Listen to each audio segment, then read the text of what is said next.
क्या लिया था लास्ट? अच्छा हाँ, ये लॉस ऑफ मोशन है।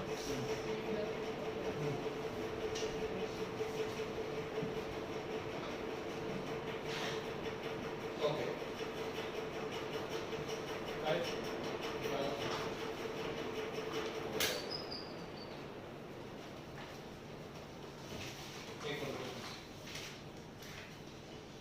हमने थोड़े बहुत क्वेश्चन फ्रिक्शन पे करे थे और थोड़े बहुत क्वेश्चन सूडो फोर्स का क्या क्वेश्चन दिया? अच्छा वो लिफ्ट वाला है, ऐसा कुछ क्वेश्चन था राइट। ओके फाइन ठीक।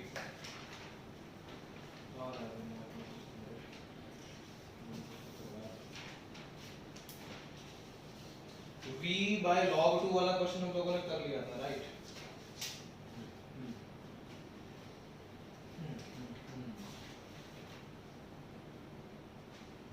लिखें क्वेश्चन लिखें। A body is launched up an inclined plane. A body is launched up an inclined plane with angle of inclination alpha. A body is launched up an inclined plane with angle of inclination alpha to the horizontal. Alpha to the horizontal. Full stop. It is observed that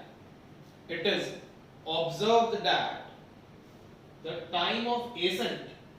It is observed that the time of ascent is half of the time of descent. It is observed that the time of ascent is half of the time of descent along the length of the inclined plane.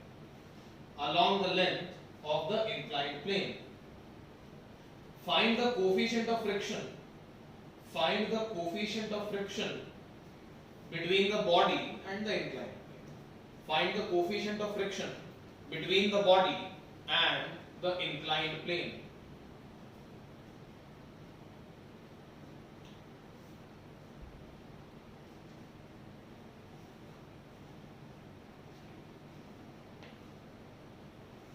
आपके पास options इसमें इस format में है।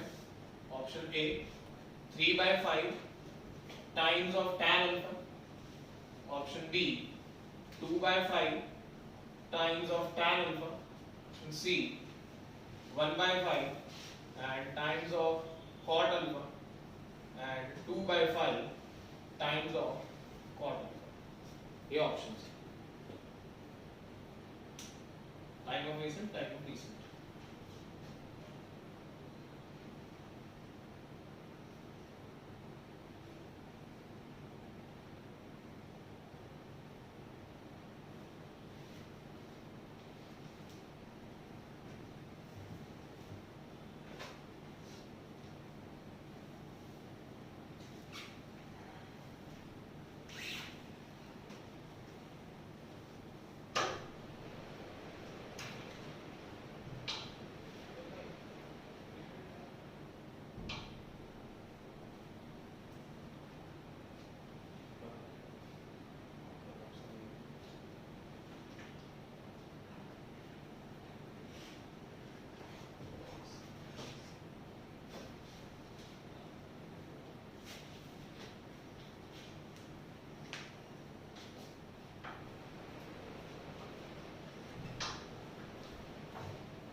हुआ कुछ?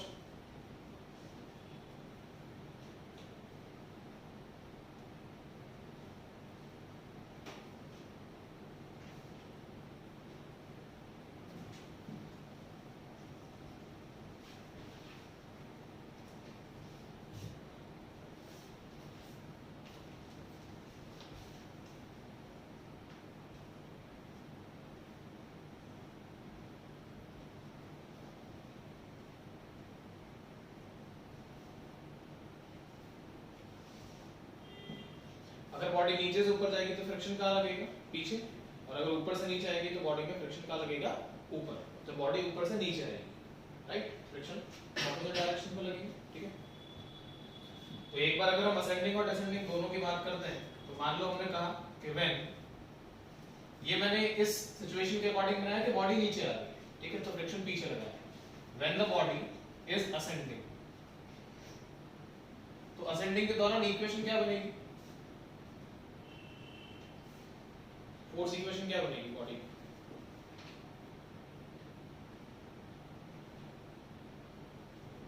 अगर body नीचे से ऊपर जाएगी तो फ्रिक्शन नीचे लगता है, असेंडिंग का मतलब क्या, बॉडी का नीचे से ऊपर जाना, ठीक है, तो नीचे से ऊपर जाएगा तो फ्रिक्शन नीचे लगेगा। दोनों सिचुएशन एक ही में बनाना, ठीक है। तो हमारे पास जो एक्सेलरेशन आएगी असेंडिंग के दौरान उसको a1 मान लिया, तो हमारे पास आएगा g sin of alpha plus mu into g into cosine of alpha, क्योंकि फ्रिक्शन की वैल्यू हमारे पास क्या होती है, F इज इक्वल टू क्या होता है, म्यू इनटू nr, और नॉर्मल रिएक्शन किसके बराबर है, mg कोसाइन अल्फा की, तो ये बन जाएगा हमारे पास mu m into g into cosine of alpha, ठीक है। तो यहां से a1 की वैल्यू ये बनेगी, ठीक है। कुछ कह रहे हैं? लॉन्च है तो हमें एक एक्स्ट्रा फोर्स ऊपर जाने नहीं, लॉन्च के लिए ऐसा नहीं कि अलग से फोर्स लेना नहीं होता, वो एक सिंपल क्वेश्चन नहीं है, लैंग्वेज वही की हुई है, ठीक है। हाँ, और अगर डिसेंडिंग की बात करेंगे तो while descending, what will be the equation while descending, a2 will be क्या लिखेंगे, g sin अल्फा, तो लगेगा नीचे, और म्यू जी cos अल्फा या म्यू जी cos थीटा जो भी है वो माइनस होएगा, तो g sin alpha minus mu into g into cosine of alpha, ठीक है। ये दो इक्वेशंस बनेंगे हमारे पास। अच्छा, जब किसी बॉडी को नीचे लेके आते तो टाइम का फार्मूला क्या लिखते हैं, और length of the inclined plane से l मान लिया हमने अपने मन से, तो इंक्लाइंड प्लेन पे टाइम ऑफ डीसेंट या टाइम ऑफ एसेंट की इक्वेशन क्या लिखेंगे, बता दो यार। Mu root s by 2 2s, root of 2s by g या root of 2s by a, तो एक्सेलरेशन हमारे पास एक और रेट है, तो सवाल में आपको time of ascent is equals to half the time of descent दिया, क्या उल्टा है, तो half the time of descent, ठीक है। तो टाइम ऑफ एसेंट का मतलब आ गया under root of 2 into l upon a1 is equals to half of under root of 2 into l upon a2, ठीक है। तो यहां से 2l से 2l कैंसिल कर दीजिए, 1 upon a1 is equal to क्या बन जाएगा, 1 upon 4 times of a2, a1 a2 put करके वैल्यू बना लीजिए, बन जाएगा। छोड़ दो यहां पे a1 की वैल्यू ये पुट कर दीजिए, a2 की वैल्यू साथ में पुट कर दीजिए, आपका फर्स्ट ऑप्शन आंसर बन जाएगा, ठीक है। 3/5 टाइम्स ऑफ दिस, म्यू की वैल्यू निकालिए, वैल्यूज पुट करके निकाल लीजिए, ठीक है, ओके। आगे चलते हैं फिर एक और क्वेश्चन पे, ये वैल्यू पुट कर पाएंगे ना, बस लास्ट में मैंने एक स्टेप छोड़ा है आपके लिए करने के लिए, ठीक है, ओके। तो लिखें, the figure shows a body, the figure shows a body of mass small m, the figure shows a body of mass small m pulled by a string, pulled by a string up the plane, pulled by a string up the inclined plane, up the inclined plane, ऐसे पुल किया जा रहा है m मास की body को up the inclined plane,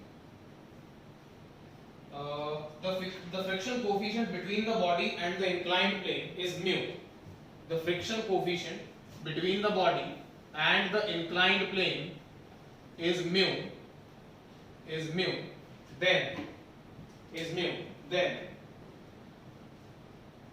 find the angle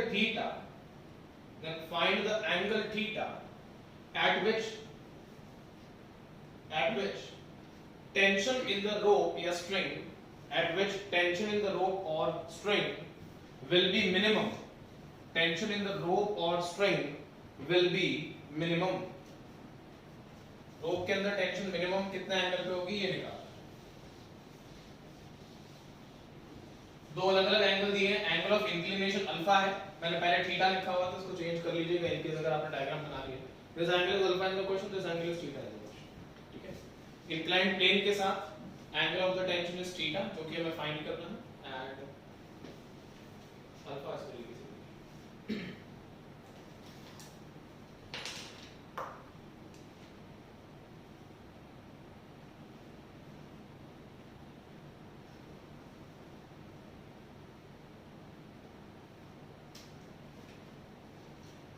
question tough नहीं है, अगर यहाँ पे मैं टेंशन की कंपोनेंट्स बनाता हूं तो क्या कंपोनेंट्स बनेंगे? इस डायरेक्शन में t cos थीटा ले सकता हूं, ऐसे t cos थीटा, ऊपर के डायरेक्शन में यहाँ पे t sin थीटा, ठीक है। यहाँ पे नीचे की डायरेक्शन में आएगा mg और mg sin theta and mg cos theta, mg cos alpha, sorry theta नहीं, mg cos alpha alpha and mg sin alpha, ठीक है। फ्रिक्शन के साथ में लगेंगे तो फ्रिक्शन का डायरेक्शन क्या बनेगा? ये डायरेक्शन बनेगा फ्रिक्शन का पीछे, क्योंकि बॉडी को ऊपर जाने की टेंडेंसी दी गई, फोर्स ऊपर लग रहा है, टेंशन, ठीक है।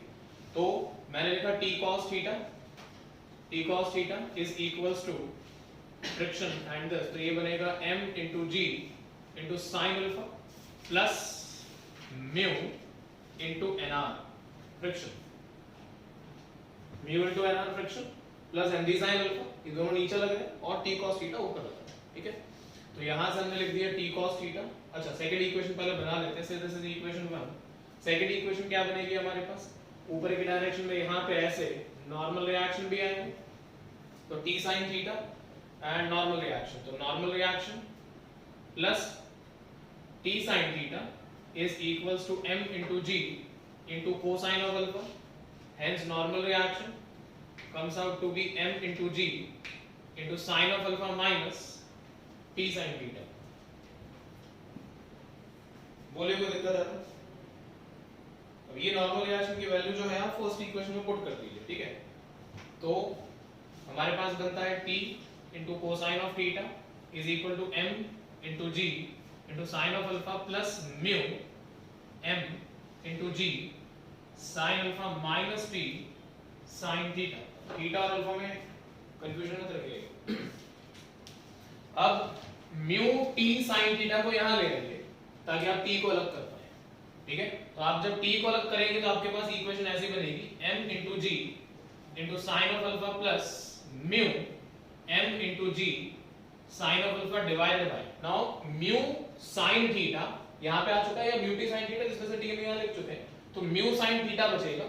तो यहाँ पे आएगा हमारे पास a कोसाइन ऑफ थीटा ये वाला एंड माइनस है तो plus mu sine of alpha, mu sine of theta, sine of theta, ठीक है। Now this complete equation of tension T is a function of theta, ठीक है। And what we want is a minimum tension, तो minimum tension के लिए concept of maximum minimum, तो dt by d theta will be equal to 0 and from there we can calculate theta at which tension will be minimum, ठीक है। तो हमारे पास tension की equation ऐसी आ रही है। mg को आप चाहे तो बाहर निकाल लीजिए, what we can put mg outside, ताकि डिफरेंशिएशन में चीजें खत्म हो जाएगी थोड़ी। चलिए करके देखते हैं, समझ में आया इतना कि नहीं है? स्टेप में कोई इशू नहीं होना चाहिए, स्टेप में इशू होगा तो प्रॉब्लम आएगी। हां बोलिए। Mu mg cos alpha, mu mg कहां पे?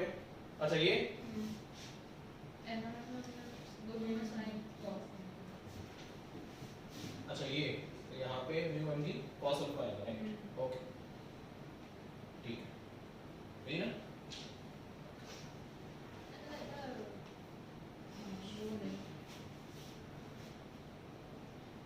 sin अल्फा cos अल्फा अभी, ठीक है। एंड हियर आल्सो ना म्यू mg cos अल्फा, तो म्यू mg cos, ठीक है। ओके, तो कंसेप्ट ऑफ मैक्सिमम मिनिमा से हम dt by d theta equals to 0 अगर बनाते हैं तो मैं ऊपर से पहले से mg को निकाल लूंगा, ठीक है। ऊपर से mg को निकाल लूंगा, ठीक है। तो mg को हटा दीजिए, sin अल्फा और म्यू cos अल्फा बचेगा which is again a constant, भाई alpha is a constant, alpha angle तो कांस्टेंट है और म्यू और ये सारी कहानी भी कांस्टेंट है, ठीक है। तो हमारे पास डिफरेंशिएशन में बचा के d by d theta of cosine of theta plus mu sin of theta to the power minus 1। Numerator तो पूरा ही कांस्टेंट है, ठीक है। और उसने तो वैसे भी टेंशन की वैल्यू किस एंगल पे मिनिमम होगी वो पूछा है, ना आपसे म्यू पूछा ना आपसे और कुछ पूछा, ठीक है। तो यहां से बनेगा क्या? -1 नीचे उतरेगा, cos theta plus mu sin theta की पावर -2, पावर एक कम हो जाती है जो भी होती है उसमें, ठीक है। अब अंदर वाले सिस्टम का डिफरेंशिएशन करेंगे तो क्या बनेगा? cos का minus sin theta plus mu into cos theta, Got it?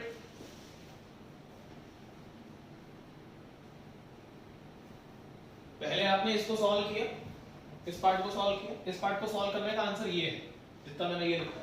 उसके बाद अब अंदर वाले सिस्टम जो थीटा के फंक्शंस हैं उनको सॉल्व करेंगे तो उसका आंसर ये है। Now this complete data was equal to 0, equals to 0। ठीक है, नाउ ये जो पार्ट है this will vanish and only this much part will remain. ठीक है, तो आपके पास बचा क्या? आपके पास बचा 0 is equal to minus of sine theta plus mu into cosine of theta. ठीक है, एंड हेंस यहां से sine of theta is equals to mu into cosine of theta. ठीक है, एंड यहां से आपके पास आ गया थीटा निकालना था ना, तो tan theta is equals to mu which implies theta is equals to tan inverse of mu. ना आंसर मैच करता हुआ एक अलग एस्पेक्ट है, लेकिन angle of repose, angle of friction, angle of sliding vertical के साथ होता है। नहीं, वर्टिकल के साथ तो हाँ वो नॉर्मल रिएक्शन और फ्रिक्शन का रिजल्टेंट लेके जो हम लोग करते हैं उस रिजल्टेंट का angle with the normal reaction वो। ठीक है, ये वो मतलब डेटा मैच कर रहा हूँ एक अलग एस्पेक्ट है बिकॉज़ क्वेश्चन इज। ठीक है, तो ये आंसर बनना चाहिए हमारा tan inverse mu. Okay, next question देखें। लिख लिया सभी ने सॉल्यूशन? यदि पूछना है कुछ? श्योर है? आ रहा है समझ? Okay nice.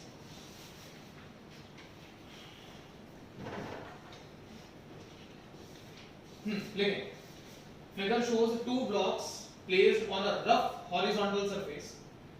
The figure shows two blocks placed on a rough horizontal surface under the action of two forces. Under the action of two forces, F1 equal to 1 Newton. Under the action of two forces, F1 equal to 1 Newton and F2 equal to 8 Newton and F2 equal to 8 Newton. F2 equals to 8 Newton. वापस बोलो, repeat करना question. F1 is 1 Newton and F2 is 8 Newton. Find the tension in the string and the friction. Find the tension in the string and the friction acting on the two blocks. Find the tension in the string and the friction acting on the two blocks. Full stop. Also solve the problem if. Also solve the problem if F1 equals to 3 Newton, if F1 equals to 3 Newton and F2 equals to 12 Newtons and F2 equals to 12 Newtons. ये diagram है। F1 F2 की value आपको given है, blocks के masses 2 kg and 3 kg है, रो के बीच में tension and blocks के बीच में फ्रिक्शन। ये दो बातें निकालना है। करिए।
लॉक करके रखना, वरना Lock?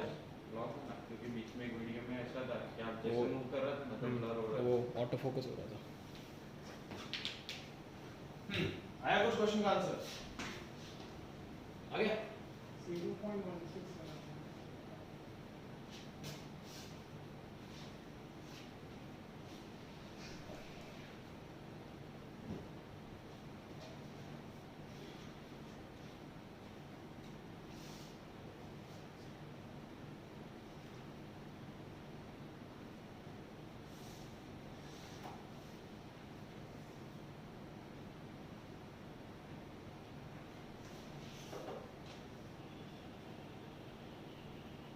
अच्छा म्यू तो दिया ही नहीं तुमने। वही वैसे दो इक्वेशन से नहीं करना। अरे म्यू के बिना कैसे निकलेगा? 0.1 0.2 वो वैसा वाला सेट कर हां वही क्वेश्चन पहले उनको एक एक्सेलरेशन बोल बोल ये देखो ऐसा बोल रहा है। क्या चीज है? किया क्या? म्यू निकाला मैंने म्यू दिया हुआ है। निकाला नहीं। मैं देना भूल गया। 0.16 आ रहा है। मैं देना भूल गया।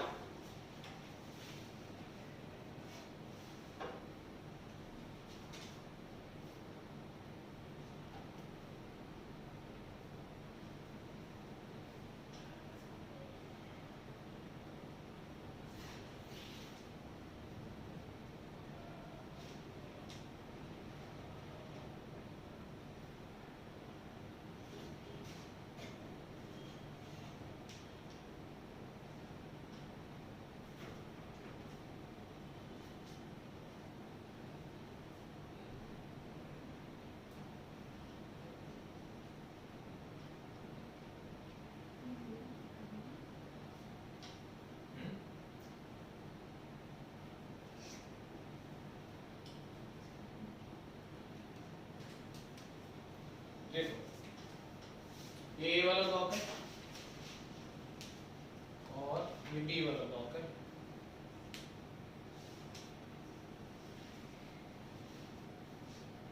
ठीक है? अब A वाले पे आपने इधर F1 की वैल्यू कितनी 1 न्यूटन राइट, 1 न्यूटन का फोर्स लगा दिया और B वाले ब्लॉक पे आपने इधर F2 और F2 की वैल्यू कितनी है 8 न्यूटन। ठीक है फाइन। अब अगर मैं यहाँ पे फ्रिक्शन निकालता हूँ या लिमिटिंग फ्रिक्शन की वैल्यू निकालता हूँ, ठीक है, तो लिमिटिंग फ्रिक्शन है तो मैक्सिमम पॉसिबल फ्रिक्शन, ठीक है, तो मैक्सिमम पॉसिबल स्टैटिक फ्रिक्शन, तो ये आएगा म्यू इनटू एनआर, तो ये आएगा 0.6 इनटू ये कितना केजी 3 केजी, हाँ 0.2 सॉरी 0.2 इनटू 30, ठीक है, तो ये कितना बन जाएगा आपके पास 6 न्यूटन का फोर्स, ठीक है। तो पीछे की डायरेक्शन में यहाँ पे एक फोर्स लग रहा है दैट इज 6 न्यूटन, यहाँ पे ऐसे टेंशन T लग रहा है, यहाँ पे ऐसे टेंशन T लग रहा है। अगर ये 8 न्यूटन है और ये 6 न्यूटन है तो इसकी टेंडेंसी सिस्टम की पीछे जाने की होगी, सॉरी इस डायरेक्शन में जाने की होगी। ये 8 न्यूटन का फोर्स है, यहाँ 1 न्यूटन का फोर्स है, तो टेंडेंसी तो उधर जाने की होगी ना। नेट फोर्स 7 आएगा हाँ और नेट फ्रिक्शन 8 7 नहीं तो B वाले पे तो फ्रिक्शन 6 ही है ना। नहीं पर हमने ऐसा नहीं किया था कि दोनों फ्रिक्शन को करेक्ट है। अच्छा तो फर्स्ट केस में मूव नहीं करेगा ऐसा बोलो। हाँ। अच्छा सेकंड केस में करेगा शायद। ओके। पर ये तो नहीं करना हाँ चाहिए। ठीक है डन डन डन। और इस वाले केस में जो फ्रिक्शन लगेगा वो कितना लगेगा, सिस्टम की टेंडेंसी उधर जाने की, तो फ्रिक्शन का डायरेक्शन ये लगेगा। तो यहाँ पे FA, तो FA इज 0.1 इनटू मास हमारे पास 2 kg का है, ये 2 kg का है तो इनटू 2 सॉरी 20, तो दिस विल बी 2 न्यूटन, ठीक है। ओके तो हमारे पास जो इक्वेशंस बनेंगी वो क्या क्या है, टेंशन D प्लस 6 न्यूटन, यहाँ की बात कर रहा हूँ फॉर B, क्योंकि पहले हमने B को ही देखा था, तो for B tension plus 6 newton should be equal to 8, ठीक है। एंड यहाँ पे इट इज फॉर A, तो A के लिए हमारे पास इक्वेशन क्या आएगी 1 plus 2 is equal to tension T, तो टेंशन T की वैल्यू आ गई 3 न्यूटन की, ठीक है। नहीं ऐसा थोड़ी होगा, ऐसा थोड़ी क्यों? क्योंकि लिमिट से बोलो चेंज हो सकता है ना, फ्रिक्शन तो नीड के अकॉर्डिंग चेंज हो सकता है, करेक्ट है, तुम्हें तो सुनना मेरे को, हाँ पर टेंशन 2 न्यूटन है तो फ्रिक्शन चेंज टेंशन 2 न्यूटन क्यों है? T plus x equals to 8. So हाँ ओके, यहाँ से T की वैल्यू 2 न्यूटन आ रही है और यहाँ से 3 आ रही है। फिर तो अब टेंशन को 2 रखने के लिए फिर पूरे स्ट्रिंग में सेम होना चाहिए, तो हाँ। फंक्शन का नहीं लगेगा। Okay correct exactly. कहानी समझ में आई क्या बोला उसने? नहीं, यहाँ पे अच्छा नहीं सॉरी, यहाँ से टेंशन T की वैल्यू 2 न्यूटन आ रही है, ठीक है। अब अगर इन दोनों पॉइंट्स के बीच में टेंशन तो सेम है क्योंकि द स्ट्रिंग इज इनएक्सटेंसिबल, तो या तो 2 न्यूटन करेक्ट है 3 न्यूटन करेक्ट है। अब अगर आपने 2 न्यूटन माना तो ये वाला टेंशन और ये वाला टेंशन तो सेम होगा, और अगर ये 2 न्यूटन है, ठीक है, और ये ब्लॉक रुका हुआ है स्टैटिक है, तो ये अगर 2 न्यूटन का फोर्स यहाँ पे लगा इस ब्लॉक पे इस डायरेक्शन में 2 न्यूटन का फोर्स लगा और ये ब्लॉक स्टैटिक है, तो आपने 1 न्यूटन का तो पहले से लगा दिया, तो फ्रिक्शन अपने आप को इस तरीके से एडजस्ट करेगा। भाई फ्रिक्शन कैसा था? एक ऐसा फोर्स है जो इस ब्लॉक को रोकने की टेंडेंसी क्रिएट करता है, तो रुकेगा कब? जब पीछे के डायरेक्शन में 2 में से 1 न्यूटन का फोर्स और लग जाए। फ्रिक्शन का 1 न्यूटन का फोर्स और अप्लाइड फोर्स 1 न्यूटन, तो दोनों मिलकर 2 न्यूटन पीछे लग गए और इस टेंशन को बैलेंस करके तो ब्लॉक इज एट रेस्ट। आई बात समझ के नहीं? श्योर है? ओके, तो tension T was equals to 2 newton, ठीक है। अच्छा फ्रिक्शन की वैल्यू देख लो क्या बन गई A पे और B पे, तो फ्रिक्शन A का मैक्सिमम फ्रिक्शन वैल्यू है हमारे पास 2 न्यूटन और वैसे A पे लग कितना है 1 न्यूटन। समझ रहे हैं मैं क्या बोल रहा हूं? जब आप म्यू इनटू nr लगाते हैं फॉर्मूला, तो फ्रिक्शन की जो वैल्यू होती है वो मैक्सिमम वैल्यू निकल के आती है। लेकिन अभी इस पर्टिकुलर क्वेश्चन में कौन सा ऑप्शन करेक्ट होता? 6 Newton, 1 Newton, 6 Newton, 2 Newton. 1 Newton वाला ऑप्शन करेक्ट होगा। आपने जब सिस्टम पे 1 न्यूटन का और 8 न्यूटन का फोर्स अप्लाई करा, वो अप्लाई करते वक्त ये करने के बाद सिस्टम पे यहाँ पे 6 न्यूटन का फोर्स लगा, ठीक है, और यहाँ पे 1 न्यूटन का फोर्स लगा, क्योंकि 8 न्यूटन का फोर्स जब यहाँ पे लगा तो टेंशन 2 न्यूटन का लगा और 6 न्यूटन का तुम्हारे पास फ्रिक्शन था और ये मैक्सिमम फ्रिक्शन है, तो फ्रिक्शन अपनी पूरा का पूरा जोर लगाएगा ब्लॉक को रोकने के लिए, तो फ्रिक्शन ने अपनी पूरी इंटेंसिटी लगा दी। अब 8 में से 6 फ्रिक्शन ने दे दिए, रोक ने 2 दे दिए, ब्लॉक रुका रहेगा। Got it? अब ये 2 न्यूटन का निकल के आया तो ये भी 2 न्यूटन का होगा, तो इस ब्लॉक के ऊपर इधर ए वाले ब्लॉक पे इधर 2 न्यूटन का फोर्स लगा। अब इस 2 न्यूटन का फोर्स को बैलेंस करने के लिए एक्सटर्नल ने 1 लगा दिया और मैक्सिमम फ्रिक्शन लग कितना सकता था? 2 का, तो आउट ऑफ दिस 2 फ्रिक्शन ने अपना 1 न्यूटन दे दिया, ब्लॉक रुक गया। मान लो T की वैल्यू जैसे तैसे करके मान लो 10 न्यूटन आती, मान लो 10 न्यूटन आती T की वैल्यू, कुछ भी करके मैथमेटिक्स से जो भी हम वैल्यू सेट करते हैं। अब अगर ये 10 न्यूटन आता आउट ऑफ, अब इसको रोक, अब मान लो कि इसकी टेंडेंसी रोक के रखने वाली है, तो this 10 Newton should be balanced by this 10 Newton. अब इस तरफ 10 न्यूटन का फोर्स क्रिएट हो सकता है कि नहीं हो सकता? आपने 1 न्यूटन यहां लगा दिया, अब रिक्वायरमेंट कितने की? 9 की, पर मैक्सिमम कितना लग सकता है? 2 का, तो ब्लॉक रुकेगा नहीं। इसका मतलब जो टेंशन था 10 न्यूटन का वो इस ब्लॉक को आगे खींच के ले जाएगा, वो तभी होगा जब आप इस फोर्स को चेंज करेंगे। इस फोर्स को बढ़ा कर दीजिए, make it 20 Newton, 30 Newton, 15 Newton. What it? क्या कह रहा हूं? अगर आपकी required value of friction maximum value of friction से ज्यादा है, रिक्वायरमेंट आपकी ज्यादा है, तो स्लाइडिंग होगी, द ब्लॉक विल स्लाइड या द ब्लॉक विल मूव, जो भी आप कहना चाहते हैं। और अगर रिक्वायर्ड वैल्यू मैक्सिमम वैल्यू से कम है तो स्लाइडिंग नहीं होगी। क्लियर है? ओके, वो 3 ब्लॉक वाला क्वेश्चन करना है, क्वेश्चन नंबर 23 HCl का करना है, चल करवाइए, है ना? चलो कर लेते हैं, 1 मिनट रुको।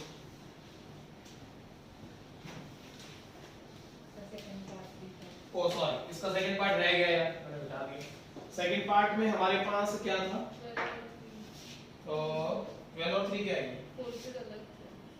अच्छा, F1 and F2 are 3 newton and 12 newton, ठीक है, इसको भी कर लेते हैं एक बार, उसके बाद उस क्वेश्चन पे आते हैं। तो ब्लॉक A ये रहा और ब्लॉक A पे इस डायरेक्शन में फोर्स F1 लग रहा था, F1 की वैल्यू 3 न्यूटन से कि 12 न्यूटन से? 3। एंड ब्लॉक B पे इस डायरेक्शन में जो फोर्स लग रहा है वो हमारा 12 न्यूटन का लग रहा है। This block was of 3 kg and this block was of 2 kg। Tension T will occur like this. चलिए अब क्या किया है हमने? कितना दिया? 12 न्यूटन, ठीक है। तो एफबीडी अगर मैं बनाता हूं ब्लॉक बी की, तो 12 न्यूटन के कारण टेंडेंसी तो राइट हैंड डायरेक्शन में ही जाने की, ठीक है, ओके, तो इस डायरेक्शन में जाने की टेंडेंसी, ओके। अगर मैं ब्लॉक बी की एफबीडी बनाता हूं तो इसको ब्लॉक बी मान के इस डायरेक्शन में 12 न्यूटन का फोर्स लगा दिया गया, इस डायरेक्शन में टेंशन टी लगा दिया गया, पीछे की डायरेक्शन में फ्रिक्शनल फोर्स लगा दिया गया, ठीक है, and we know frictional force F is equals to mu into n r, or the maximum value of friction which can be taken, maximum value of friction which can be taken is mu into n r. So this is 0.2 was the coefficient of friction between the block B and the ground, 0.2, तो 0.2 into 30 आ रहा था which was 0.6 sorry 6 newtons, 6 newtons, ठीक है। तो ये जो friction की value है ये हमारे पास 6 न्यूटन की आ रही है, ठीक है। अब यहां से देखिए इक्वेशन क्या बनती है और एक्सीलरेशन का डेटा क्या बनता है। भाई 12 न्यूटन था, 12 में से 6 तो मैक्सिमम लग गया फ्रिक्शन, ठीक है। अब देखो इक्वेशन क्या बनती है,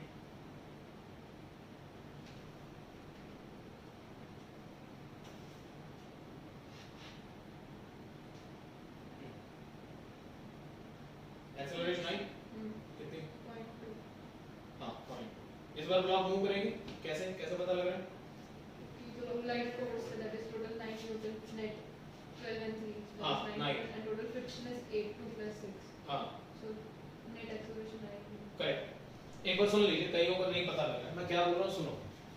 तुम लोगों को ब्लॉक ए और ब्लॉक बी का कंबाइंड सिस्टम इमेजिन करना है। तो ए और बी के कंबाइंड, मैं पूरा जीरो से बता रहा हूं, सुनना ध्यान से, पूरा बिल्कुल बेसिक से, लॉज ऑफ मोशन में जब पढ़ाया तो बिल्कुल वैसा बता रहा हूं। ए और बी को जब कंबाइंड सिस्टम मानोगे, ए और बी को मिला के एक ब्लॉक मानोगे, तो उस एक ब्लॉक पे इधर कितना लग रहा है 3 न्यूटन, इधर कितना लग रहा है 12 न्यूटन। तो उस सिस्टम पे 12 इधर लगा, 3 इधर लगा, तो नेट फोर्स कितना लगा 9, किधर लगा, इधर लगा, ठीक है। और अब तुमने सिस्टम माना हुआ है, ए और बी को तो एक साथ माना हुआ है ना। अब ए का मैक्सिमम फ्रिक्शन कितना निकाला हुआ है हमने, ए का, हाँ ए का मैक्सिमम फ्रिक्शन, तो F max is equal to 2 Newton. ये तो पता लग रहा है 2 न्यूटन कैसे बनता है, ठीक है, म्यू इनटू एन आर करके। अब ये 2 न्यूटन और इसका मैक्स कितना है 6 न्यूटन, तो 6 और 2 8 न्यूटन हो गया। और तुम सिस्टम पे पूरे ए और बी के मिला के सिस्टम पे, और ए और बी के मिला के जो सिस्टम बन रहा है उस पे नेट फोर्स इस डायरेक्शन में कितना लगा था 9, और मैक्सिमम फ्रिक्शन कितना पॉसिबल है सिस्टम पे 8। अगर मैक्सिमम फ्रिक्शन अप्लाइड फोर्स से क्या है अभी कम है तो सिस्टम मूव करेगा। अब भी नहीं समझ में आया, अप्लाइड फोर्स जो है, अगर maximum friction acting on the system बोल रहा हूं, एक ब्लॉक नहीं बोला, दोनों को मिला के जो सिस्टम बनता है उस सिस्टम पे जो मैक्सिमम फ्रिक्शन लगेगा, उस मैक्सिमम फ्रिक्शन की वैल्यू से अप्लाइड फोर्स ज्यादा होगा भाई, तभी तो सिस्टम मूव करेगा, ठीक है। तो हमारा 9 न्यूटन का फोर्स इधर आ रहा था, मैक्सिमम फ्रिक्शन 8 था, तो सिस्टम मूव कर गया। अच्छा, तो इसका मतलब है कि इस डायरेक्शन में एक्सीलरेशन के आएगी, ठीक है।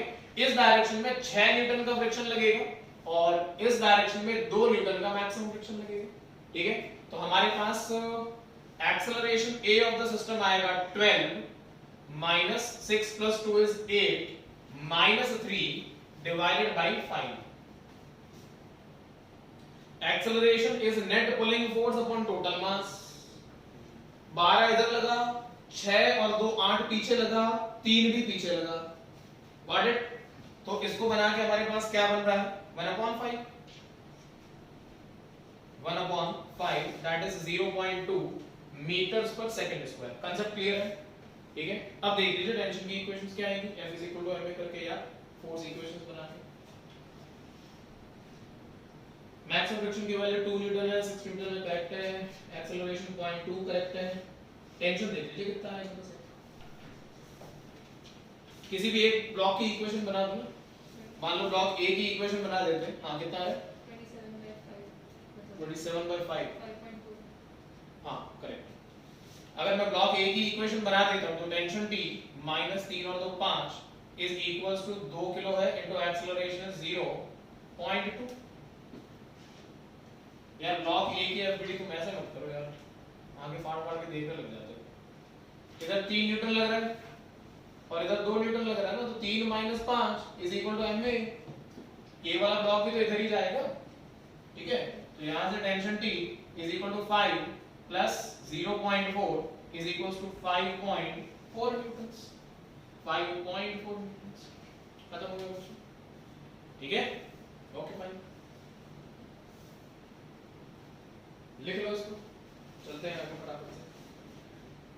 क्वेश्चन पे और चलो मैं आपको बता ही दूंगा अभी ये वाला क्वेश्चन।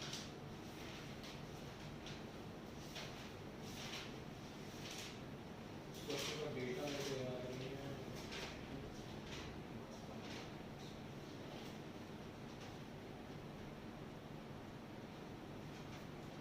लिख लिया सभी? ओके। फिर उस क्वेश्चन के मासेस कितने थे पता है तुम्हें? मुझे बिल्कुल याद नहीं। 235 हाँ 5 तो है। 235 ले लें, चलो अपने मन से ले लेंगे और क्या है। कुछ ना कुछ तो बना ही लेंगे नहीं। 3 ब्लॉक है हमारे पास, ठीक है। क्वेश्चन थोड़ा लंबा चलेगा, ध्यान से देख लेना। एक के ऊपर एक रखे हुए हैं ऐसे, एंड से this block is of 2 kg, this block is of 3 kg and this block is of 5 kg. यहाँ पे the coefficient of friction between the ground and 5 kg is 0.0. There was no friction. ठीक है? नहीं सही में ऐसा ही है भाई। And यहाँ पे जो friction था वो 0.3 और यहाँ पे जो friction है वो 0.2. भगवान करे हमारा डेटा सही, ठीक है? ओके। अब क्वेश्चन ये है कि हम एक एक करके तीनों ब्लॉक्स पे फोर्स लगाते थे और फोर्स का अमाउंट था शायद 10 न्यूटन, ठीक है? हाँ हाँ अरे क्या बात कर रहे हो? सिर्फ मतलब क्वेश्चन मैंने करवाया सेम क्वेश्चन है, ये नहीं पता ऐसा बोल रहा है। 237 इट इज 237 ओके। एंड कहां गया? 10 न्यूटन का फोर्स लगाएंगे एक एक करके, ठीक फाइन। चलिए आइए प्रोसेस समझना और प्लीज कृपा करके ढंग से देखना। मान लो हमने कहा कि if 10 Newton force is applied, if 10 Newton force is applied on 2 kg block, ठीक है, on 2 kg block। अब अगर 2 किलो वाले ब्लॉक पे 10 न्यूटन का फोर्स लगेगा तो पहले कहानी क्या बनेगी उसको देख लो। ये आपके पास यहां पे 2 kg वाला ब्लॉक है, इसके नीचे हमारे पास यहाँ पे 3 kg वाला ब्लॉक है और इसके नीचे हमारे पास यहाँ पे 7 kg वाला ब्लॉक, ठीक है। अच्छा, और हमने 2 kg वाले ब्लॉक पे यहाँ पे 10 न्यूटन का फोर्स लगा दिया, ठीक है। अब जब 10 न्यूटन का फोर्स तुमने 2 kg वाले ब्लॉक पे लगाया तो 2 kg को एक फोर्स एक्सपीरियंस हुआ राइट हैंड डायरेक्शन में 10 न्यूटन का। अब 2 kg वाला 3 kg वाले के ऊपर पड़ा था तो 2 kg ने 3 kg को बोला कि मेरे ऊपर फोर्स लग रहा है तो मेरे साथ चल, ठीक है। तो 3 kg वाले ने बोला मैं साथ में नहीं आऊंगा, क्यों? क्योंकि 3 kg वाला और 7 kg वाले रुके हुए थे, तो inertia of motion, sorry inertia of rest, ठीक है। तो 3 kg वाले ने जब ये कहा कि मैं नहीं आऊंगा, इसका मतलब क्या है? बेसिकली मेरे नहीं आने का मतलब है कि तो 3 kg force, 3 kg block will apply a force of friction on 2 kg block. भाई 3 kg ने कहा कि मैं नहीं आऊंगा तो वो कैसे नहीं आएगा? उल्टा फोर्स लगा के, किस पर? 2 kg पर। तो 2 kg पे इस डायरेक्शन में फोर्स लगा, फोर्स की वैल्यू है F1, फ्रिक्शन फोर्स लगा, फ्रिक्शन फोर्स की वैल्यू है F1। अब 2 kg और 3 kg इन दोनों के बीच में फ्रिक्शन का अमाउंट तो सेम रहेगा, तो ऑपोजिट डायरेक्शन में फ्रिक्शन F1, ठीक है। अच्छा, फिर 3 kg ने बोला कि मेरे ऊपर F1 फोर्स लग रहा है, तो 7 kg को बोला, 7 kg बोलता मैं नहीं आऊंगा मतलब 7 kg ने क्या करा? इस डायरेक्शन में फ्रिक्शन लगा दिया F2 और इस डायरेक्शन में 7 kg पे फ्रिक्शन लग गया F2। नाउ अब सुनना ध्यान से, हाँ मत करो। ये सारी कहानी वैलिड कब है? ये जो मैंने डायग्राम बनाया है वैलिड कब है? आप जब भी ऐसा क्वेश्चन सॉल्व करेंगे आप सबसे पहले ये मानेंगे कि तीनों ब्लॉक्स के बीच में स्लाइडिंग नहीं हो रही है। All the 3 blocks are moving together, एक साथ मूव कर रहे हैं, ये मानोगे। अगर फिसल गए, एक के ऊपर एक स्लाइड हो गए, तो इसकी एक्सेलरेशन अलग आएगी, इसकी अलग आएगी, इसकी अलग आएगी। अगर वो आएगी तो हम निकालेंगे, मैं मना नहीं कर रहा हूं, लेकिन आपको क्वेश्चन की स्टार्टिंग में ये मानना है that the complete system of the 3 blocks is moving क्या? together। अबे साथ में चलने को अंग्रेजी में together बोलते हैं, हाँ कि ना? तो बोलते क्या है नहीं हो? आया समझ के नहीं? ओके। अब अगर ये साथ में चल रहे हैं तो 2 और 3 के बीच का जो फोर्स है दैट इज कौन, F1 कैंसिल हो जाएगा। अरे यार साथ में चलेंगे तो फोर्स कैसे लगेगा, और ये F2 भी कैंसिल हो जाएगा, तो सिस्टम पे नेट फोर्स कितना लगा, 10 न्यूटन ना। ऐसे घबरा क्यों रहे हो, हाँ कि ना, सांस ले लो मास हटा के चाहो तो थोड़ी, आया समझ के नहीं। तो सिस्टम पे अगर नेट फोर्स हमारे पास 10 न्यूटन का लगा, तो एक्सेलरेशन जो साथ साथ चलने वाली होती है, याद है हम साथ साथ हैं, तो net pulling force upon total mass, तो साथ साथ चलने की एक्सेलरेशन कितनी है, 10 अपॉन टोटल मास 12, तो ये आ गया 5/6 मीटर पर सेकंड स्क्वायर। ऐसे और मौके क्वेश्चन, ये एक्सेलरेशन ये 5/6 मीटर पर सेकंड स्क्वायर, ठीक है। अब ये एक्सेलरेशन वो है जब तीनों ब्लॉक साथ साथ चलते हैं, तीनों ब्लॉक्स के बीच में कोई स्लाइडिंग नहीं हो रही है, ठीक है। अच्छा बहुत बढ़िया। अब अगर मैं आपसे पूछूं कि F1 की मैक्सिमम वैल्यू कितनी है, तो what is the maximum possible value of F1, it will be equal to mu into nr1, हाँ कि ना। नाउ व्हाट इज म्यू, या म्यू1 इनटू nr1, तो म्यू1 की वैल्यू कितनी है 0.2, फ्रिक्शन इसके और इसके बीच में है, तो इसके और इसके बीच का म्यू लेना है, 0.3 मत ले लेना, ठीक है। तो 0.2 इंटू mg कितना लोगे nr, 2 + 3 5 इंटू 10 50, कोनी मार में रिपीट पे म्यू1 F1 निकालना है, सिर्फ 2 का लोगे, ठीक है, क्योंकि 2 का वेट नीचे लगेगा ना, तो नॉर्मल एक्सिस में 2 का आएगा, तो इंटू कितना 20, मतलब कितना हो गया 4 न्यूटन। तो 2 kg और 3 kg, सुनियो ध्यान से, 2 kg और 3 kg के बीच में जो मैक्सिमम फ्रिक्शन लग सकता है वो निकाला है 4 न्यूटन। हमने नहीं, ये चीज नहीं निकाली है। क्या चीज नहीं निकाली है कि जब 10 न्यूटन का फोर्स लगेगा तो 2 और 3 के बीच में कितना फ्रिक्शन लगेगा, ये नहीं निकाला, ये नहीं निकाला। हमने तो ये निकाला है कि 2 और 3 के बीच में कोई भी फोर्स लगे, 2 kg पे, सॉरी 2 kg में कोई भी फोर्स लगे, 2 और 3 के बीच में जो मैक्सिमम पॉसिबल फ्रिक्शन है वो हमारे पास 4 न्यूटन का है, ये निकाला है। Got it? अच्छा, अब इसके बाद अगर मैं आपसे बोलता हूं कि 2 kg, सॉरी 3 kg और 7 kg के बीच में जो मैक्सिमम पॉसिबल फ्रिक्शन है वो कितना है, तो 7 kg के बीच में और 3 kg के बीच में मैक्सिमम पॉसिबल फ्रिक्शन आएगा μ2 इंटू nr2, तो μ2 कितना है तुम्हारा 0.3, nr2 कितना है, nr2 5, तो 50। अब तो 2 और 3 का मिलकर लगेगा कि 7 को भी ऐड कर दोगे, नहीं, वो यहां पे ऐड करोगे। अगर म्यू इंटू nr3 निकालना हो तो जरूरत नहीं पड़ेगी क्योंकि फ्रिक्शन की वैल्यू नीचे 0 है, ठीक है। ओके, तो ये कितना बन गया हमारे पास 15 न्यूटन। तो 15 Newton is the maximum possible value between 3 kg and 7 kg। हाँ, 3 kg एंड 7 kg, ठीक है। कोई दिक्कत है किसी को? ओके, नाउ अब हम क्या निकालेंगे, required friction values. Required friction कितना है हम लोग ये निकालने की कोशिश करेंगे, ठीक है। पर ये रिक्वायर्ड फ्रिक्शन किसके लिए निकालेंगे, रिक्वायर्ड फ्रिक्शन किसके लिए निकालेंगे, जब ब्लॉक्स चलेंगे, जब ब्लॉक्स चलेंगे कैसे, साथ साथ साथ साथ चलने के लिए फ्रिक्शन कितना चाहिए हमें ये निकालना है, ठीक है। इसका मतलब क्या हुआ कि अगर मैं 2 kg ब्लॉक की बात करता हूं तो 2 kg पे 10 न्यूटन का फोर्स लग रहा है आगे, माइनस F1 लेकिन रिक्वायर्ड, ठीक है। अब अगर साथ साथ चलेंगे तो साथ साथ चलने की तो एक्सेलरेशन ये है भाई, तीनों एक साथ चलेंगे ना, तो 2 kg वाले की एक्सेलरेशन कितनी है 5/6, ठीक है। तो अगर ऐसा है तो उस वक्त F1 की जो रिक्वायर्ड वैल्यू है वो है 10/6 या 5/3, ये इधर तो 10 minus 5/3, 25/3, and what is 25/3, 8 point something is enough for us.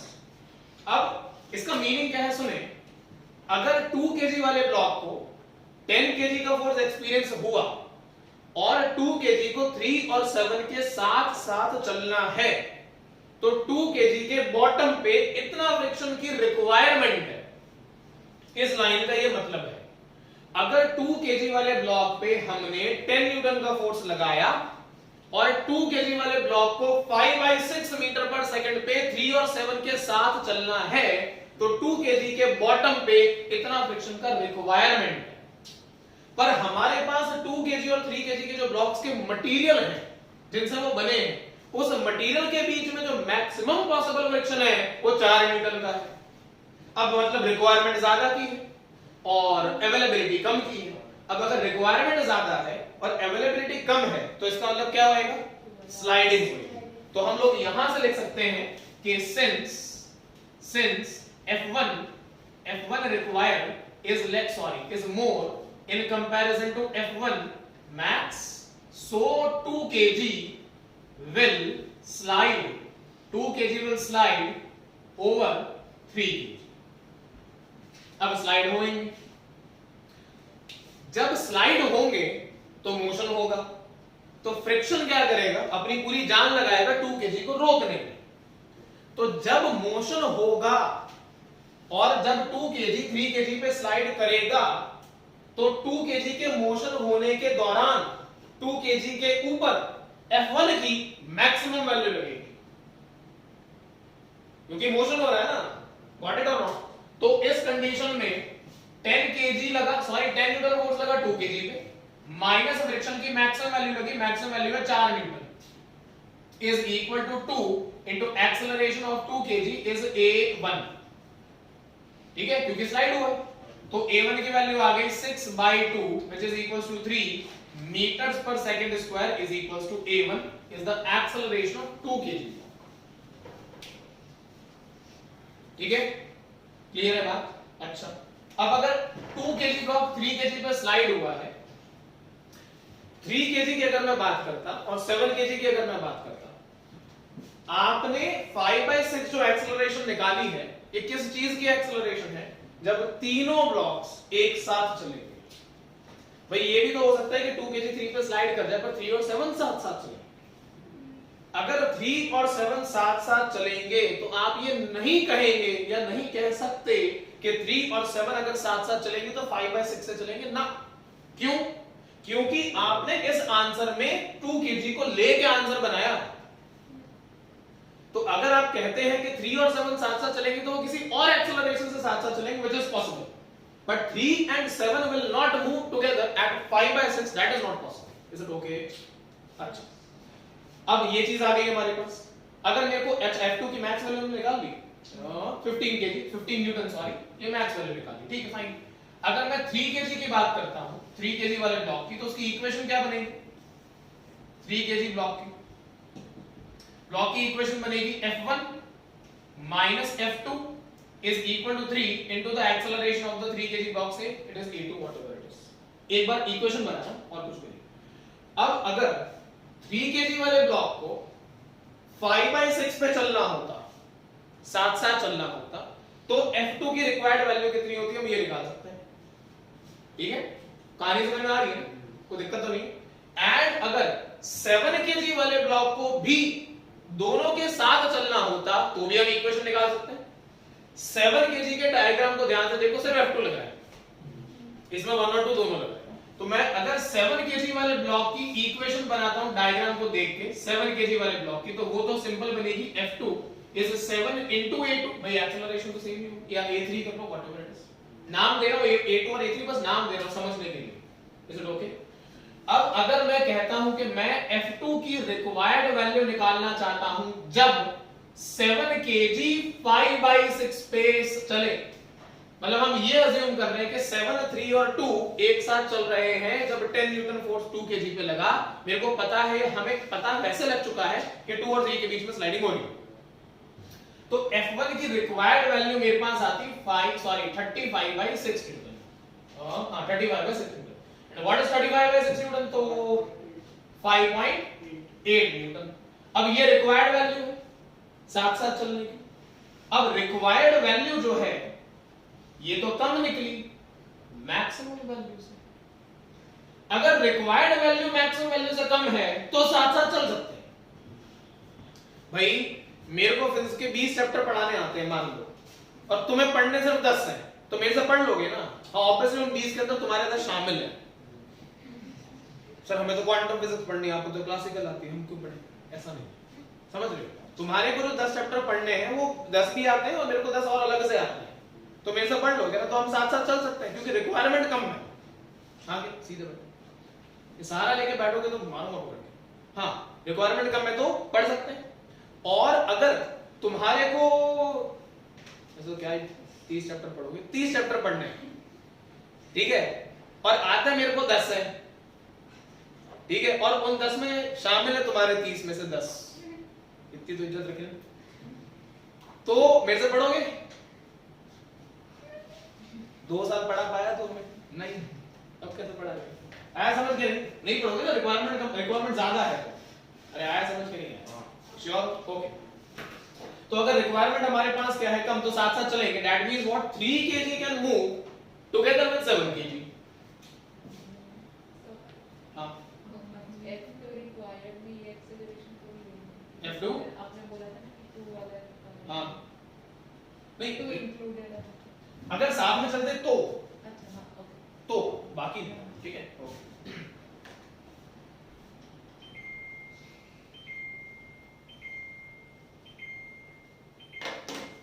Okay, तो ये कहानी हो गई हमारे पास। और हाँ बोलिए, तो मैं क्या कर रहा था मैं खुद ही भूल गया। 3 वाला भी अलग ही चलेगा ना, क्योंकि F1 तो रिक्वायर्ड से ज़्यादा ही आ रहा है, because it's 5/6 की acceleration। हाँ, F1 रिक्वायर्ड से ज्यादा आ रहा है, F1 रिक्वायर्ड मैक्स से ज्यादा आ रहा है। हाँ, हाँ करेक्ट है। तो 3 और 7 के साथ में नहीं मूव करेंगे, सब अलग अलग मूव करेंगे, सिर्फ 7 5/6 से मूव करेगा, क्योंकि 3 के लिए भी F1 में F2 लिखेंगे फोर्थ इक्वेशन में, F1 ऑलरेडी ज्यादा है ना, तो F1 4 लगेगा, F1 हाँ तो उसकी अलग आएगी एक्सेलरेशन, वही बोल रही हूँ, तीनों अलग चलेंगे, कोई सा मुझे ऐसा क्यों लग रहा है 3 और 7 साथ में चलेंगे। नहीं, पर कैसे चलेंगे? F1 अगर साथ में चला है तो F1 has to be at least जो हमने फाइंड किया है 8.3। नो, 3 और 7 साथ में चलेंगे, ऐसा होगा। हाँ, सो 3 और 7 5/6 से साथ में चलेंगे ना? नहीं, तो 7 भी तो हमने 5/6 ली ना एक्सेलरेशन में, तो अगर साथ अगर 7 को 5/6 से चलना होता तो F2 हैज टू बी 5.8। हाँ, तो F तो अगर वो 5/6 से चल रहा है तो 3 also has to move with 5/6 ना, हाँ, तो उसके लिए तो वैल्यू निकाल दी ना हमने, ये जो आई हमारी जो ज्यादा आ रही है। हाँ तो नहीं, this is not a result, ये तो हमारी ऑब्जर्वेशन है। हाँ, हाँ, तो अब आप क्या कर रहे हो? मैं सिर्फ ये करूंगा कि अब 3 और 7 को मैं मान रहा हूं कि साथ साथ चलेंगे, तो उसमें पर 5/6 पे नहीं चलेंगे। हाँ, एक बार वो निकालो। हाँ, 3 और 7 का मैं भी कर रहा हूं, देखो भाई 3 और 7 मिलकर 10 किलो हो गया, 10 kg total mass of the system. And अगर 3 और 7 साथ साथ चल रहे हैं तो सिर्फ F1 लग रहा है 3 और 7 के सिस्टम पे, क्योंकि F2 तो कैंसिल हो जाएगा ना, क्योंकि अगर 3 और 7 साथ में चलेंगे तो दो फोर्सेस ऑपोजिट डायरेक्शन में तो कैंसिल हो जाएंगे। Only F1 is acting with is 4 because 2 kg पे मैक्सिमम लग रहा है वो। गॉट इट और नॉट? तो मैंने लिखा क्या फोर्स कितना लग रहा है 4, तो 4 इज F, ठीक है, is equal to 10 into the acceleration, say it is a2 whatever, ठीक है। तो यहां से आ गया 0.4 metres per second square, 0.4 metres per second square is equals to a2, that's it। and this a2 is for what? both 3 kg का acceleration as well as 7 kg का acceleration, ठीक है। आई बात समझ करेंगे, ठीक है, ओके। तो ये चीज हो गई हमारे पास। तो राइट नाउ हम कह सकते हैं कि 2 kg के बीच में और 3 kg के बीच में स्लाइडिंग होगी, 3 और 7 के बीच में स्लाइडिंग नहीं होगी, ठीक है। और अगर 3 और 7 के बीच में स्लाइडिंग नहीं होगी तो 3 और 7 मतलब इट इज लाइक कि 2 kg आगे फिसल जाएगा, 3 और 7 कहीं पीछे रह जाएंगे और वो इतने से चलेगा। और इसका एक्सेलरेशन कितना था? 3। हां, तो 3 है तो ये ज्यादा तेज चलेगा, ये पीछे रह जाएगा, करेक्ट। ऑब्वियसली 10 न्यूटन का फोर्स लगा है और ऊपर फ्रिक्शन कम है, आपको देख के भी ऐसे भी इमेजिन हो सकता है, ऊपर कोएफिशिएंट ऑफ फ्रिक्शन सॉरी कम है, तो ऑटोमेटिकली इसी का एक्सेलरेशन ज्यादा होगा और 3 और 7 पीछे रह जाएंगे, चलेंगे लेकिन पीछे रह जाएंगे। Got it? और उसमें भी आप ये कह सकते हैं कि जब तक 2 kg वाला ब्लॉक 3 kg वाले के ऊपर रहेगा तब तक मोशन थोड़ा बहुत होता रहेगा, और जैसे ये पूरा नीचे गिर जाएगा तब फिर काइंड ऑफ स्लो होना शुरू हो जाएगा। Okay, clear? अब अगर यही फोर्स मैं 3 kg वाले फोर्स पे लगा दूं तो 10 न्यूटन का फोर्स 3 kg वाले ब्लॉक पे लगा दूं तो ये लिखना है नहीं, वीडियो से लिख लोगे। ओके, तो अब अगर मैं यही फोर्स 10 न्यूटन का जो फोर्स है अगर मैं 3 केजी वाले ब्लॉक पे लगा दूं तो क्या होगा? हमें रिक्वायर्ड वैल्यूज पता है, ठीक है, ये मैं वापस नहीं निकालूंगा, मैक्सिमम फ्रिक्शन की वैल्यूज, ठीक है, okay, that are 4 newton and some 15 जो भी। हाँ, तो अगर मैंने फोर्स, अब ये हमारा 2 केजी वाला ब्लॉक है, फिर ये हमारा 3 केजी वाला ब्लॉक है और ये हमारा 7 केजी वाला ब्लॉक है। तो अगर आपने अप्लाइड फोर्स 10 न्यूटन का 3 केजी वाले ब्लॉक पे लगाया तो 3 केजी वाला 2 केजी को कहेगा कि तू मेरे साथ चल।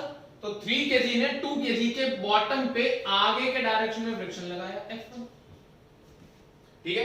फिर 2 केजी कहेगा मैं नहीं आ रहा, तो 2 केजी ने 3 केजी के टॉप पे फ्रिक्शन लगाया F1। 3 केजी कह रहा है कि तू मेरे साथ चल, तो 3 ने 7 के ऊपर फोर्स लगाया F2 और 7 ने 3 के बैक बॉटम पे फोर्स लगाया F2, ठीक है। ये कंडीशन जो डायग्राम बना हुआ है ये तब वैलिड है जब तीनों ब्लॉक्स साथ साथ चल रहे हैं और आप फोर्स 2 केजी पे लगाइए, 3 पे लगाइए या 7 पे लगाइए ऑफ 10 न्यूटन, साथ साथ चलने की acceleration can not change because F1 got cancelled, 2 got cancelled, only 10 is left, so the acceleration will remain 10 upon whatever 5/6, ठीक है। तो साथ साथ चलने की जो रिक्वायर्ड एक्सेलरेशन है वो हमारी चेंज नहीं होगी and that is 5/6 metres per second square किसी भी ब्लॉक पे फोर्स लगे, ठीक है। एक काम करते हैं, F1 की मैक्स वैल्यू बोलना कितनी थी, मैं यहां अलग से लिख लेता हूं, 4 न्यूटन, ठीक है, ये हम निकाल चुके हैं। और F2 की मैक्स वैल्यू कितनी है? हाँ 15 न्यूटन, ठीक है, फाइन। ये फोर्सेस की वैल्यू हम निकाल चुके हैं, ठीक है, ओके। ये कहानी हो गई हमारे पास।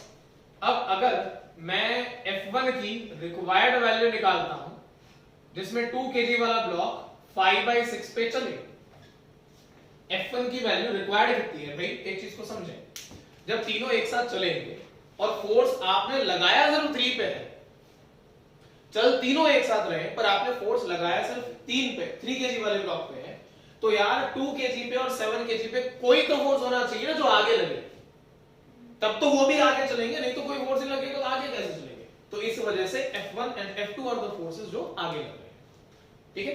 अब रिक्वायर्ड फोर्स कितना आएगा देखिए, तो रिक्वायर्ड फोर्स हमारे पास यहां से आ रहा है 5/3 न्यूटन, ठीक है।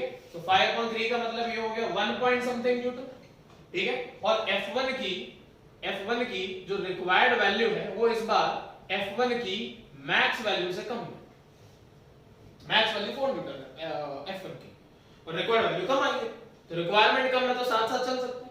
इसका मतलब क्या हो गया कि देयर इज नो स्लाइडिंग, इसका मतलब हो गया there is no sliding between 2 kg and 3 kg, इनके बीच में नहीं है, लेकिन 3 और 7 के बीच में फिर भी हो सकती है, वो देखते हैं भी क्या होगा।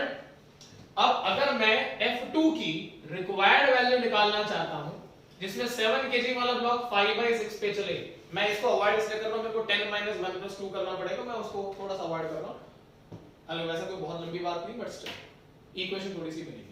तो यहां से ये आ रहा है वापस से वही 35/6 and 35/6 is how much 8 point something and maximum value is कितना 15, लोचा मारा क्या मैंने, सॉरी 5 पॉइंट समथिंग, 5.6 समथिंग जो भी बोल रहे थे।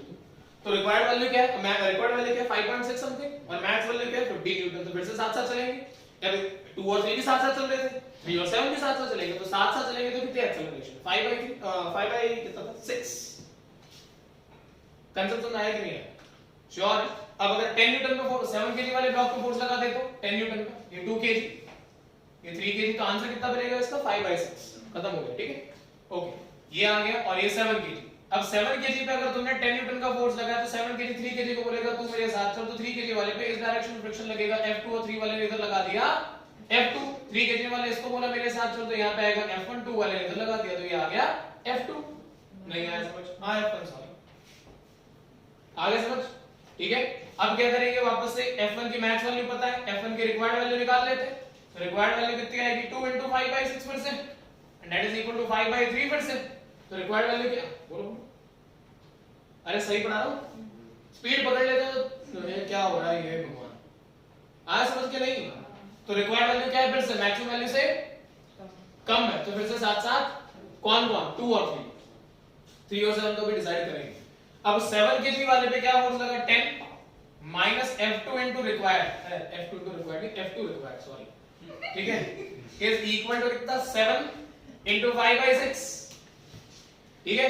तो यहां से F2 रिक्वायर्ड कितना आएगा, F2 रिक्वायर्ड आएगा 10 minus 30 5/6, ये कितना बन जाएगा 25/6, ठीक है। ओके, V के क्या हो गया, डाउट में लग रहा है F1 नहीं आएगा उस इक्वेशन, किसमें, ये 3 kg और ब्लॉक, मैं तो 7 kg वाले ब्लॉक के बता रहा हूं, ठीक है। ओके, तो 25/6 सारू है नथिंग, ओके, तो कितना बन गया 4 पॉइंट समथिंग व्हाटएवर जो भी, तो required value is again what less than the maximum value, तो हम साथ साथ हैं। हां 7 kg में 10 अरे 10 kg 10 न्यूटन का अच्छा जो आगे कुछ नहीं मेरी कर हां कोई आया समझ के नहीं आया, फाइनली मेरे डायलॉग सीख ही मेरी क्लियर है। तो इस तरीके से करेंगे, हमेशा क्या करना है, पहले क्या करना है, पहला स्टेप क्या है, तीनों ब्लॉक को साथ साथ चलता हुआ मारना है, और अगर साथ साथ चलेंगे तो नेट एक्सेलरेशन कितनी है वो निकालनी है।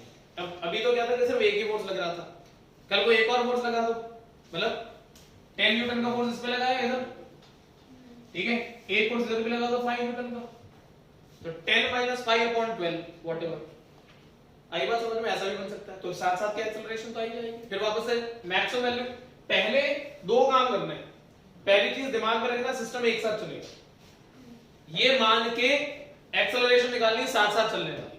फिर क्या करना है, मैक्सिमम फ्रिक्शन कितना लगेगा वो निकालना है, वो कैसे निकलता है म्यू इनटू एनआर, सीधा सीधा, ठीक है। उसके बाद साथ साथ अगर चलना है तो रिक्वायर्ड फ्रिक्शन कितना है वो निकालना है, रिक्वायर्ड फ्रिक्शन इक्वेशन से निकलेगा।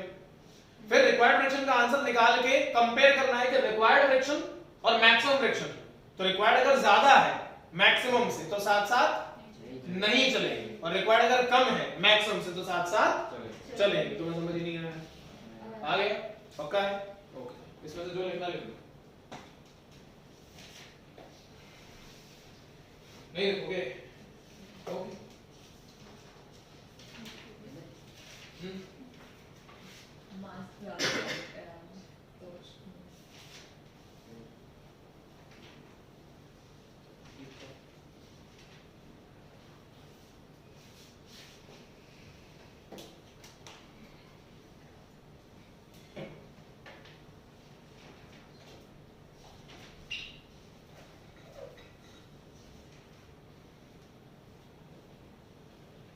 अच्छा, अगर एक वॉल है हमारे पास, ये जैसे वॉल, इसके साथ यहाँ पे एक ब्लॉक कनेक्टेड है, ब्लॉक कनेक्टेड नहीं ऐसे ब्लॉक रखा हुआ है, ठीक है। ऐसा क्वेश्चन का ध्यान रखें, इंपॉर्टेंट है। और इस ब्लॉक पे इस डायरेक्शन में पहले एक छोटा क्वेश्चन करते हैं, फिर दो ब्लॉक्स लेंगे, 10 न्यूटन का फोर्स लगता है, and the mu, the coefficient of friction between the block and the wall is 0.2 meters, ठीक है। तो will the block slide or not, or इसमें आप जब पढ़ाते हुए कभी मुझे समझ नहीं आता कि पलटाने के बाद क्या करेंगे, पलटा ना क्यों, अब बॉल को फिर ऐसे करोगे कुछ ऐसे देखिए कॉपी नहीं, वो कॉपी मत देना जिसमें लिखा है वॉल, अभी वॉल ऐसे है, ये कंडीशन है वॉल की, तो ये वॉल ऐसे है, ठीक है।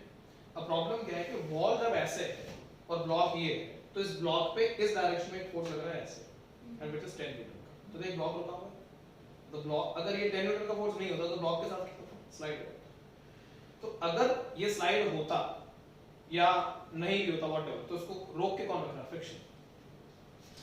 प्रॉब्लम क्या है कि जब आप फोर्स ऐसे लगाओगे, अंदर लगाओगे, तो नॉर्मल रिएक्शन इधर आएगा, ठीक है, पर ब्लॉक की स्लाइडिंग कैसे हो रही है, ऐसे, ठीक है।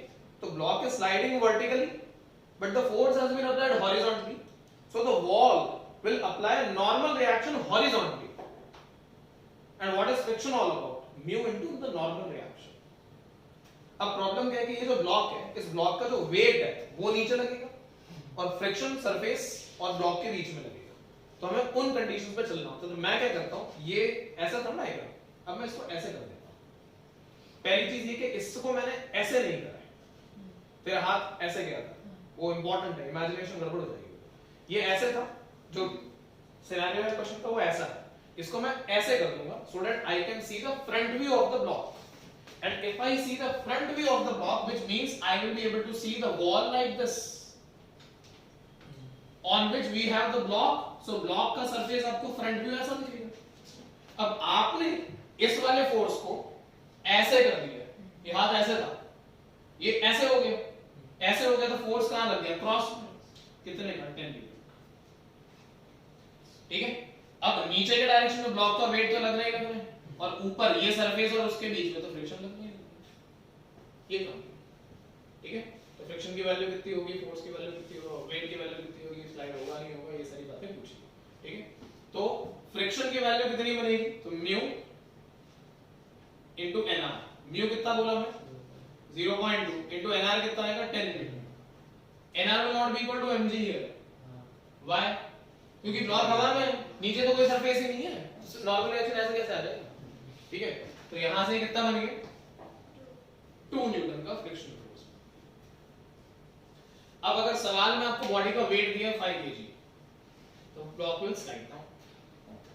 ठीक है. सवाल में दिया ब्लॉक का वेट इज 1 kg, तो block will not slide down, friction will prevented. 10 Newton sorry 10 के साथ 0.1. अरे मास कम कर लो यार. समझे कि नहीं समझे? श्योर है? दो ब्लॉक्स अब हमारे पास. क्वेश्चन इमेजिन हो गया है, इस पर और बात करनी है. श्योर है? ओके. एक और क्वेश्चन देखिए इसी पैटर्न का, लेकिन इस बार दो ब्लॉक्स लेंगे. तो ये वॉल है हमारे पास, and we have two blocks, this and this. ये हम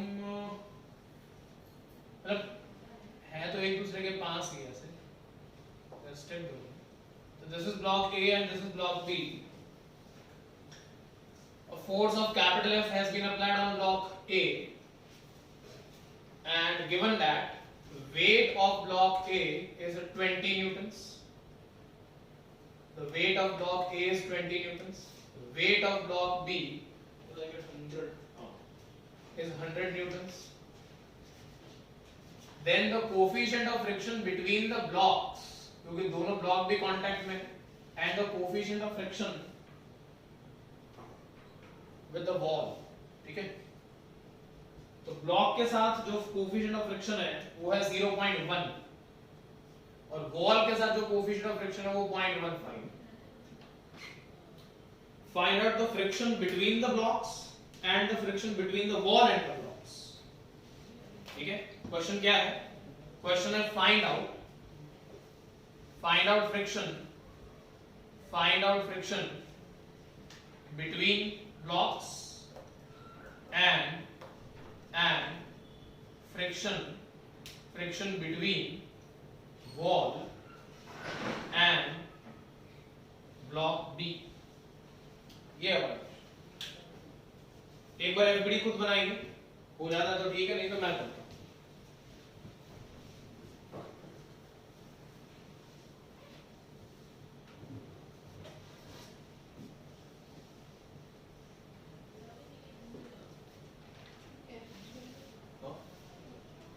कैपिटल एफ की वैल्यू not due.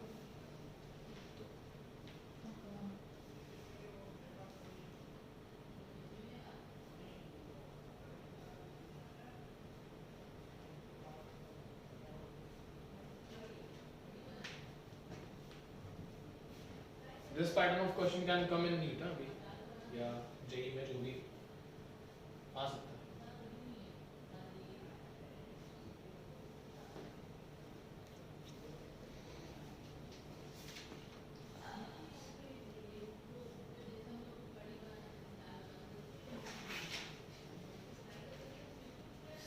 हाँ जी. पहले कंबाइन लेके सॉल्व कर सकते हाँ कर सकते हैं. दृष्टि कड़ी और दाल खानी.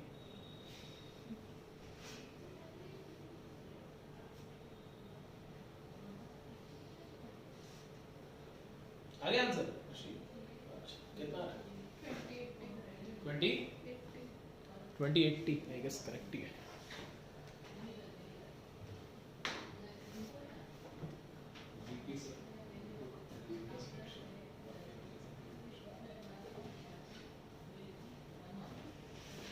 हाँ भाई वंस ठीक है कितना है यार 20 कितना बोला 20 120 20 is correct 80 is wrong capital of कितना है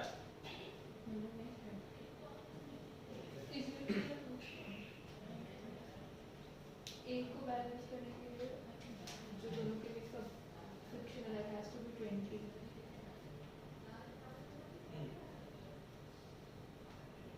करेक्ट एंड देन वो दोनों के बीच में फ्रिक्शन ऊपर रहेगा बी और वॉल के बीच में ऊपर होगा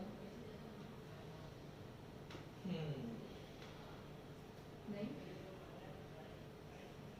देखो मैंने सुना नहीं एज यूजुअल है देखो भाई इधर देख अगर हम ए वाले ब्लॉक की बात करते हैं ये रहा ए वाला ब्लॉक और ये रहा बी वाला ब्लॉक ठीक है अगर आपने ए वाले ब्लॉक पे जो बोलूं वो ध्यान से सुनना एफ फोर्स ऐसे लगाया ए वाले ब्लॉक पे और बी वाले के इस तरफ यहाँ पे वॉल है मैं वॉल नहीं बना रहा हूं मैं डायग्राम में परेशान करेगा तो जब ए ने फोर्स अंदर एक्सपीरियंस करा तो A will transfer its force to B तो ए ने बी पर इस डायरेक्शन में कैपिटल एफ फोर्स लगाया which can be treated like a normal reaction ना 30 है नहीं फ्रिक्शन की वैल्यू ना 120 आएगी तो ऐसा ट्रांसफर होएगा तो बी भी अपना नॉर्मल रिएक्शन ए पे लगाएगा तो बी ने जो नॉर्मल रिएक्शन ए पे लगाया सेम कैपिटल एफ वो ऐसे बनेगा is it okay and B will transfer the same force on the wall तो बी ने वॉल पे उधर लगाया तो वॉल ने बी पे इधर लगाया एफडीडी में वो फोर्सेस बनाते हैं जो बॉडी पर लगते हैं on the body not by the body is it okay नहीं समझ में आया तो मना करें पहले इतनी बात क्लियर है अच्छा अब अगर आपने एफ फोर्स लगा दिया और ए और बी दोनों रुके हुए हैं ठीक है तो एक तो ये तो पॉइंट ऑब्वियस सी बात है कि बॉडी ए का या ब्लॉक ए का जो वेट होगा वो नीचे लगेगा और ब्लॉक बी का जो वेट होगा वो भी नीचे लगेगा अब अगर ब्लॉक ए रुका हुआ है तो दैट्स वेरी ऑब्वियस कि ब्लॉक ए पे जो फ्रिक्शनल फोर्स होगा वो इधर लगेगा अरे स्लाइड नहीं होगा तो उसको रोकने के लिए तो फ्रिक्शन ऊपर ही लगेगा तो ब्लॉक बी पे अगर ब्लॉक बी भी रुका हुआ है तो same frictional force block B पे एफ ए नीचे लगेगा और ब्लॉक बी भी स्लाइड नहीं हो रहा और ब्लॉक बी अगर स्लाइड नहीं होगा तो ब्लॉक बी पे जो फ्रिक्शन लगेगा वो ऊपर लगेगा यहां पे यस और अब अगर ब्लॉक ए के फ्रिक्शन की बात करी जाए तो वो होगा 0 एक minute mu between the blocks into the normal reaction ये फॉर्मेट बनता है हमारे पास ठीक है देन ये वैल्यू मैं कितनी लिखता 0.1 भाई mu between the blocks is 0.1 ठीक है into the normal reaction is capital F which is not known to us got it अच्छा और अगर मैं फ्रिक्शन बी का लिखता तो मैं क्या लिखता friction A plus the weight of block B तो friction A plus weight of block B कितना है 100 तो प्लस 100 तो अगर मेरे पास एफ ए आ गया तो एफ बी आ जाएगा और मेरे पास कैपिटल एफ आ गया तो एफ ए अपने आप आ जाएगा इज इट ओके हाँ कि ना बोलो अब ब्लॉक ए का जो वेट है कितना था 20 ठीक है तो मैं हाँ 20 तो फ्रिक्शन ए जो है वो ब्लॉक ए के वेट को ही तो बैलेंस कर रहा है सॉरी ब्लॉक ए के तो वेट को ही बैलेंस कर रहा है तो फ्रिक्शन ए की वैल्यू कितनी है 0.1 into F is equal to weight A is 20 newtons तो capital F comes out to be 200 newtons done and if capital F is 200 newtons so this is 0.1 into 200 newtons which will give me 20 newtons ठीक है and एक minute हाँ and if Fa is 20 newtons, so I will get 20 plus 100 newtons equals to 120 newtons. These are our answers.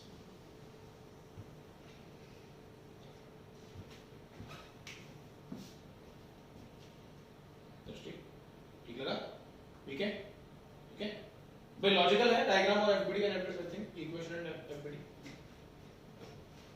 ठीक है। अब इसमें क्या होता है कि आपको ये पॉइंट थोड़ा सा ध्यान में रखना, ये परेशान शुरू में ही कर देगा आपको, वो पॉइंट शुरू में परेशान कर देगा, ये आप समझ पाएंगे, this is not a big deal. आपको एफबीडी भी फिर भी समझ में आएगी, आपको एफबीडी सेटिस्फाइंग लगेगी, पर अप्लाइड अफोर्स कैपिटल एफ निकालना is the key point in this question,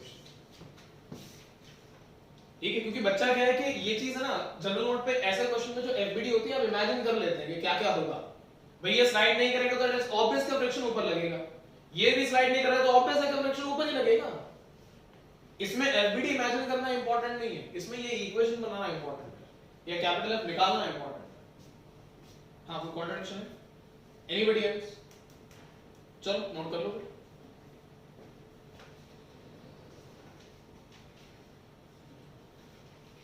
एक सिंपल क्वेश्चन पूछ रहा हूं, सुनना, लिखना नहीं, क्वेश्चन लिखना नहीं।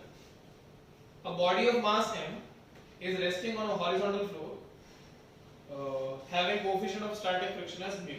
ब्लॉक और उसके बीच में mu. ब्लॉक है, ब्लॉक का मास है, coefficient friction mu. It is desired to make the body to move by applying minimum possible force capital F. आपको फोर्स लगाना है लेकिन मिनिमम लगाना है, ठीक है। तो ये ग्राउंड है, ये एक ब्लॉक है, ब्लॉक का मास आपको दे दिया गया m, इस ब्लॉक और ग्राउंड के बीच का जो कोएफिशिएंट ऑफ फ्रिक्शन है वो म्यू दे दिया गया। उन्होंने बोला कि इस ब्लॉक पे मिनिमम फोर्स लगाना, किस डायरेक्शन में लगाना वो आपकी प्रॉब्लम है। Find the magnitude of the force and the direction in which it has to be applied, ठीक है। तो फोर्स की वैल्यू मिनिमम निकालनी है, तो मिनिमम फोर्स निकालना है, लगाना है, तो आप किसी ना किसी एंगल पे लगाओगे थीटा पे, ताकि ये ब्लॉक मूव कर जाए। तो उस फोर्स की मिनिमम वैल्यू कितनी होती है? अगर ये याद नहीं है तो बहुत बुरी बात, ठीक है। जब मैंने बोला ना कि अगर ये याद नहीं है तो बहुत बुरी बात है, तो ऐसा नहीं करना होता, याद करने की कोशिश है।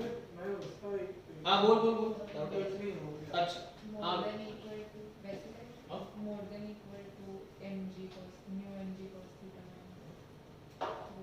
एक और क्या बोले थे? हाँ, क्या याद है? mu is equal to tan Tan theta. theta, ये तो याद ही होगा। वो और उससे फिर आ जाएगा ना इक्वेशन निकालते The minimum possible value of the force, इसको याद रखें प्लीज, इंपॉर्टेंट है।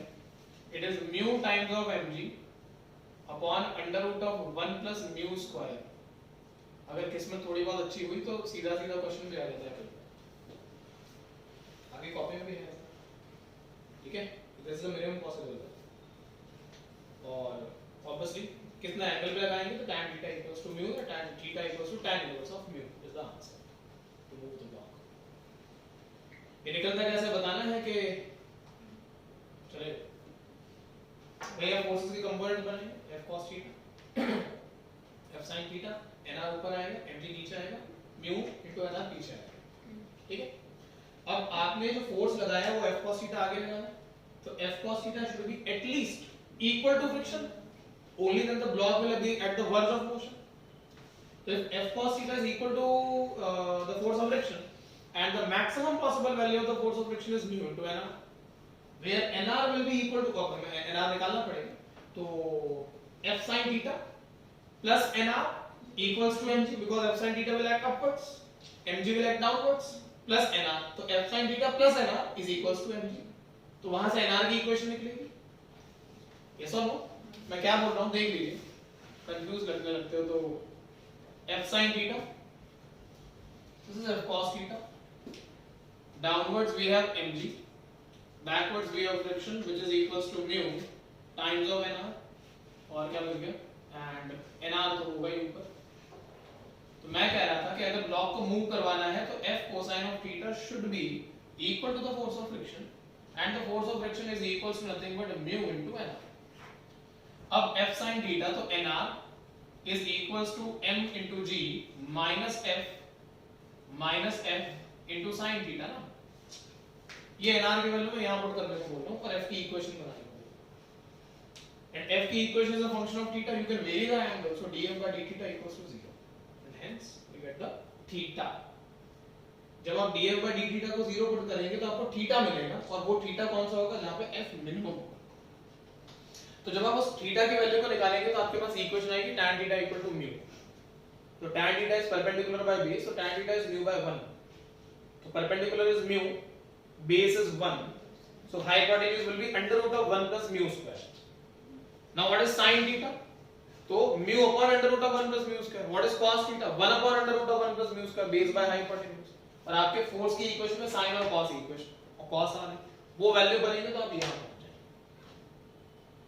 ये क्वेश्चन आपको मैं 2 बार करवा चुका हूँ, एक बार मेरे क्लास में, एक बार डीपीपी कर लो। डीपीपी का क्वेश्चन नंबर 5 या 6 जो कंसेप्ट बूस्टर डीपीपी दी है उसका क्वेश्चन नंबर 5 या 6 लेवल 2 पे लेवल 1 ये नहीं पता लेकिन ये श्योर। ओके, तो इस फॉर्मूले को याद रखें, इंपॉर्टेंट है। ठीक है, कई बार वो आपको वैल्यू देंगे म्यू की, एम की और जी तो ऑब्वियसली पता ही होता है, और आपसे मिनिमम फोर्स की वैल्यू पूछ लेंगे, तो सीधा वैल्यू में पुट फॉर्मूले में पुट कर दीजिए, आंसर निकल आएगा। ठीक है, ध्यान रखें इस चीज का। आज प्रथम पटेल नहीं आया, क्या बात है? हाँ थक गया होगा, उसका ऐसे विश्वास है ना थोड़ा जल्दी उड़ जाता है, कायम नहीं रहता। ओके, क्या हमें ऐसा क्वेश्चन करना है कि एक ब्लॉक है और मास m है या कुछ भी है और उस पर टाइम डिपेंडेंट फोर्स लग रहा है, तो कितने टाइम के बाद या उसका ग्राफ एक्सेलरेशन का टाइम के साथ क्या बनेगा, फ्रिक्शन कोएफिशिएंट दिया हुआ, ऐसा कुछ करना है? हाँ आता है, लिखो एक क्वेश्चन। हाँ नहीं ऐसा नहीं, वो तो बहुत लंबा है, वो नहीं वो बहुत लंबा क्वेश्चन, उसकी जरूरत ही नहीं है, इवन जेईई मेंस में उसकी जरूरत है, वो एडवांस कर। ठीक है, लेकिन एक क्वेश्चन हम थोड़ा छोटा क्वेश्चन करेंगे। A block of mass 2 kg, a block of mass 2 kg experiences a time dependent force, a block of mass 2 kg experiences a time dependent force, experiences a time dependent force capital F equals to 2t, capital F equals to 2t.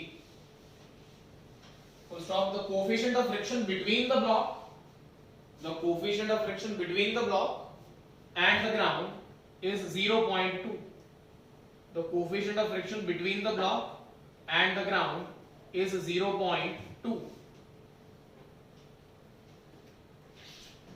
ये diagram दिया हुआ है 0.2. Calculate the time. Calculate the time after which the block will start to move. After which the block will start to move. अब इसे मैं थोड़ा सा मैं बाद में चेंजेस करके बता दूंगा कि कितने टाइम पे क्या एक्सेलरेशन होगी क्या नहीं होगी। एक बार आप लोग ट्राई करेंगे, उसके बाद देखें। इस क्वेश्चन को करने का हमारा मेन मकसद है डिस्कशन, नॉट द आंसर। ठीक है,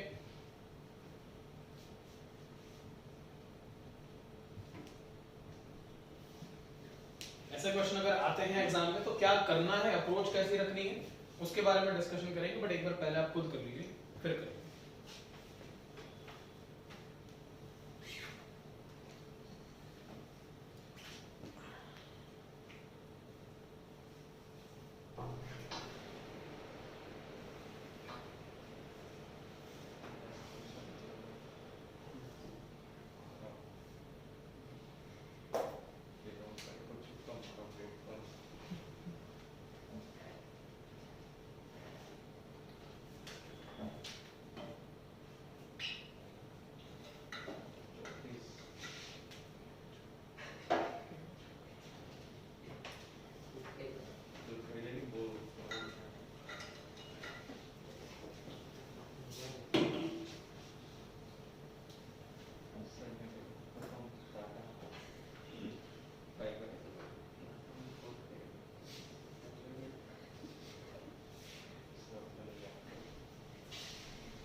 कहाँ जा रहा है?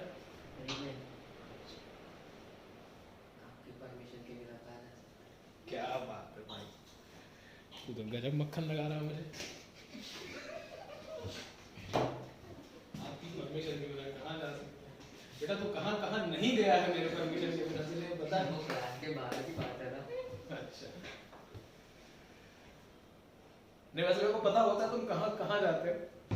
एक वो अपना सोया होगा। यूसुफ, सोया होगा। अरे वो भाई नहीं सोया नहीं, वो ऐसा नहीं, बंदा सही है, मुझे पसंद है फ्रैंकली बता। And he has got brains, वो एक अलग बात है, वो पढ़ाई को कैसे लेता है अपना एंगल है उसका, लेकिन ही हैज गॉट ब्रेन्स। और वो ऐसा है कि वो लंबी रेस का घोड़ा है, वो निकल भी जाएगा, ऐसा नहीं है। तू तो जानता ही। हाँ भाई हुआ आंसर आ गया। मेरे को इमोशनल कर दो तो फिर मैं बातों में लग जाता हूँ।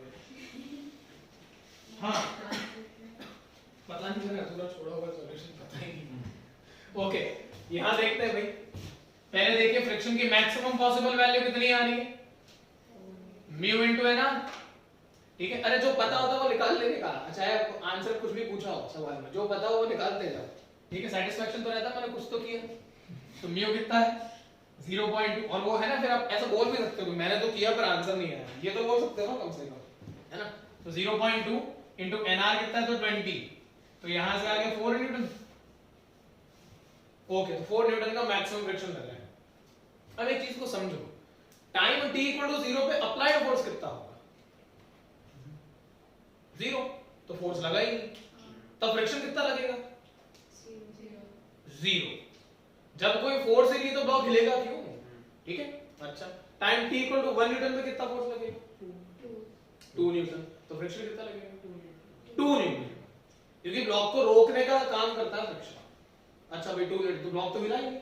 अच्छा, टाइम t इक्वल टू कितना सेकंड हो गया, 1 सेकंड, तो 2 सेकंड पे कितना फोर्स लगेगा, 4 न्यूटन, तो ब्लॉक रुका हुआ रहेगा। तो फ्रिक्शन क्योंकि 4 न्यूटन लग सकता है मैक्सिमम, तो ब्लॉक फिर भी रुका हुआ रहेगा, तो एक्सीलरेशन ऑफ द ब्लॉक कितनी आएगी, 0। गॉट इट, कोई दिक्कत है। अब टाइम आ गया 3 सेकंड्स का, तो 3 सेकंड में फोर्स कितना लगेगा, 6 सेकंड्स, और फ्रिक्शन कितना था, मैक्सिमम कितना था, 4। अब फ्रिक्शन ब्लॉक को रोक नहीं पाएगा, पर फ्रिक्शन की टेंडेंसी रहेगी रोकने की, इसलिए फ्रिक्शन ब्लॉक पे लगेगा मैक्सिमम। नहीं यही बात समझ भाई, फ्रिक्शन अभी चाहता तो यही है ना कि ग्राउंड के ऊपर ब्लॉक रुक जाए, तो टेंडेंसी रहेगी मैक्सिमम लगाने की। ठीक है, तो एक्सेलरेशन कितना बनेगा, कितना आता टाइम कितना था, 3 सेकंड्स, तो 6 minus 4 upon 2 will be the acceleration. Clear? तो time t equal to 3 second तक the block will not move. Is it okay? और अगर टाइम t की वैल्यू, अच्छा मैंने फ्रिक्शन कितना लिया 0.2, फिर मैंने क्वेश्चन छोटा कर दिया ज्यादा। एक मिनट रुको, क्वेश्चन को सेट कर दो। हाँ, अपने क्या बोला 3 पे 3 तक नहीं मूव करेगा, 2 seconds, 2 seconds, 3 seconds per 2 minutes. With some absolute f is equal to कितना है, 6 minus 4 is 2, 1 meter per second square. ठीक है, अब मैं एक्चुअली ये कह रहा था क्वेश्चन को थोड़ा, अगर मैं इसको 0.6 कर लूं तो पहले वाला डेटा गलत नहीं है, क्वेश्चन इज नॉट रॉन्ग, वो थोड़ा क्वेश्चन का डेटा छोटा हो रहा है तो एक्सप्लेनेशन पूरी बन नहीं रही। 0.6, तो फिर ये 0.6 हो जाता, अगर ये 0.6 होता तो अप्लाइड फोर्स हमारे पास 12 न्यूटन बन जाता। अब थोड़ा ठीक है, ठीक है, इसका मतलब क्या हो गया कि जब तक ये फोर्स 12 नहीं बनता, मतलब टाइम 6 सेकंड नहीं होता, the block will not move. तो अगर मैं लिखता हूं कि if time t is less than 6 seconds, acceleration of the block कितनी रहेगी, 6 सेकंड से कम के लिए 0, the block will not move. And if time t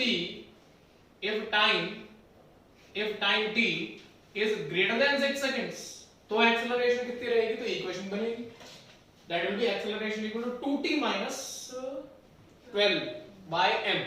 So the acceleration after 6 seconds will be equal to 2t minus 12 divided by 2, which is equal to t minus 6 by nothing. जो भी, अब t की value put करते जाओ, acceleration निकालते जाओ, वो कहता है 2 सेकंड पे कितनी है तो निकाल लो, 10 सेकंड पे कितनी 2 निकाल लो, 6 सेकंड पे कितनी 2 निकाल लो। गॉट इट, ये हमारा क्वेश्चन हो गया। अब अगर इस क्वेश्चन में हमसे पूछते हैं एक्सेलरेशन और टाइम का ग्राफ क्या होगा, मैं उतना ही बता रहा हूं, आगे नहीं जाऊंगा। एक्सेलरेशन की पावर कितनी है, t की पावर कितनी है, ग्राफ का शेप क्या आएगा, straight line with a negative intercept, slope नहीं, स्लोप पॉजिटिव है, y equal to m into x minus c, तो स्लोप तो नेगेटिव आएगी ना, ओ सॉरी इंटरसेप्ट तो नेगेटिव आएगा ना, ठीक है। तो अगर एक्सेलरेशन ऑन y एक्सिस, तुम्हारी समझ ही नहीं आ रही, अभी मैथ्स का ग्राफ कर दो ना, यहाँ पे y और x सब समझ में आ जाएगा, फिजिक्स में डाल दो नहीं आता। हाँ तो क्या बनेगा ग्राफ का शेप, नीचे से शुरू करो, ऐसे कि नीचे जाओ, हाँ ऐसे, ठीक है। तो किसी मोमेंट ऑफ टाइम पे acceleration will also be 0, got it, चलेगा ये वाली ये एक्सेलरेशन 7 सेकंड पे होगा ना, 7th एक्सेलरेशन 0 7 सेकंड पे क्यों होगी, मतलब t 7 और 6 के बीच में होगा ना, सॉरी 6 सेकंड पे 6 होगा, और 7 सेकंड से एक्सेलरेशन हम काउंट करेंगे। ये यहाँ पे 6 सेकंड, ठीक है। हाँ जी, ग्राफ की स्टार्टिंग से पॉजिटिव एक्सिस से ही होगी ना, नेगेटिव में तो जीरो जाएगा एक्सेलरेशन, फ्रिक्शन और कट हो जाएगा। t इक्वल टू 0 पे a इज -6, लेकिन a -6 है, लेकिन जो फ्रिक्शन होगा वो भी जीरो होगा और फोर्स भी जीरो होगा। हाँ बाद में जब 1 सेकंड होगा तब भी दोनों कट होके एक्सेलरेशन तो जीरो ही होगा ना, 0 से लेकर 6 तक तो जीरो ही है एक्सेलरेशन। एक्चुअली ऐसे डॉट डॉट डॉट पे कंटिन्यू करेंगे ऐसा, पूरा है, नहीं निकाल दो पूरा नीचे का। हाँ मतलब ये पॉइंट ही हटा दो ना, हाँ हाँ ओके फाइन, 6 सेकंड्स पे ग्राफ चालू होगा ऐसा, ओके फाइन, ठीक है, अभी ठीक है। और इसमें हम क्या कर सकते हैं, बस ठीक है, ओके एक आधा पॉइंट और कर लेते हैं। यार मैंने आपको एक और डेटा पढ़ाया था, what will be the range of force, उसको देख लेते हैं, तो मेरे पास आपको याद नहीं आ रहा, cos theta plus cos theta के बीच में, है ना, so that the block is an equilibrium, और ऐसे एक क्वेश्चन करो तो जिसमें 7-8 ऑप्शन बना दिए थे, वो दोनों क्वेश्चन देख लेना एक बार कॉपी से, काम के, ठीक है। तो मेरे को भी याद नहीं आ रहा, but just I am updating you कि हाँ डू इट। तो इंक्लाइन प्लेन के लिए आपने हाँ इंक्लाइन प्लेन के लिए, करेक्ट, इंक्लाइन प्लेन के लिए, ओके। लिफ्ट वाले जो कंसेप्ट है वो डिस्कस करने हैं या पता है, एक मैन लिफ्ट के अंदर है, लिफ्ट रुकी हुई है, तो और वेइंग मशीन उसके नीचे है, वेइंग मशीन हमेशा क्या मेजर करती है, नॉर्मल, ठीक है। तो लिफ्ट अगर रुकी हुई है और मैन का वेट 60 kg है, 60, तो नॉर्मली वेइंग मशीन की रीडिंग कितनी आएगी, लिफ्ट रुकी हुई है, ठीक है।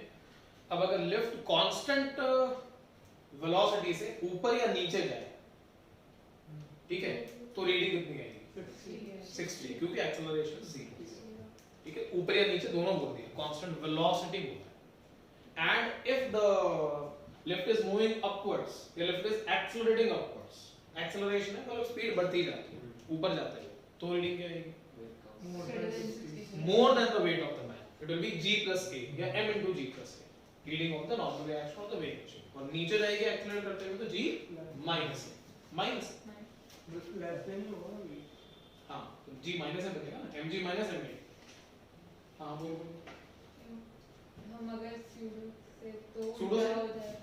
नहीं, अगर नीचे जाएंगे तो सूडो ऊपर लगेगा, और ऊपर जाएंगे तो सूडो नीचे लगेगा, माइनस है, हाँ okay. Gravity always acts downwards, ऊपर जाएंगे हाँ ऊपर जाएंगे तो सूडो, नेगेटिव में जाएगा, हाँ तो नीचे लगा ना, और ग्रेविटी भी कहाँ लगती है, नीचे, तो ग्रेविटी के साथ सूडो ऐड हो गया, व्हाट, और अगर ऊपर जाएंगे तो सूडो नीचे, और नीचे जाएंगे तो सूडो ऊपर, अगर सूडो ऊपर है और ग्रेविटी तो लगती नीचे, तो माइनस करेंगे, व्हाट,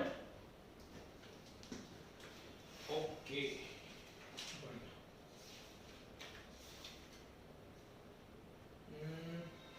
एक ये कर लो, किस्मत खराब हुई या अच्छी हुई तो याद तो नहीं, एक रिंग है, ये एक रॉड पुली करवाया तो नहीं है, शायद कर करवाए, और एक मास m, एक्सेलरेशन निकालना था, हाँ वो तो हो गया। हो गया? आता है ना ये t cos theta t sin theta करके, ठीक है, हम करवा दिया तो ठीक। और अगर हमारे पास एक इंक्लाइंड प्लेन है या वेज है, वेज का एंगल ऑफ इंक्लिनेशन थीटा है और यहाँ पे एक रॉड है, याद है? And the rod is fixed between the two walls. तो rod का जो motion है, it can only be vertical, it cannot be horizontal. And the block का जो motion है, wedge का जो motion है, it can be only horizontal, not vertical. So rod को हम लोग B मानेंगे, rod का mass small m मानेंगे, block को A मानेंगे, block का mass capital M मानेंगे, like this. ठीक है? तो अगर वेज आगे पीछे होएगा इस तरीके से, तो रॉड इस तरीके से ऊपर नीचे होगी। Is it okay? क्वेश्चन में दिया है कि, क्वेश्चन सुन लीजिएगा, all the surfaces shown in the figure are smooth and the rod is constrained to move in vertical direction only. If the system is released from rest, find the acceleration of the wedge. If the system is released from rest, find the acceleration of the wedge. और आपको दिया है कि capital M जो है वो 4 times of small m. This is given in the question. ठीक है?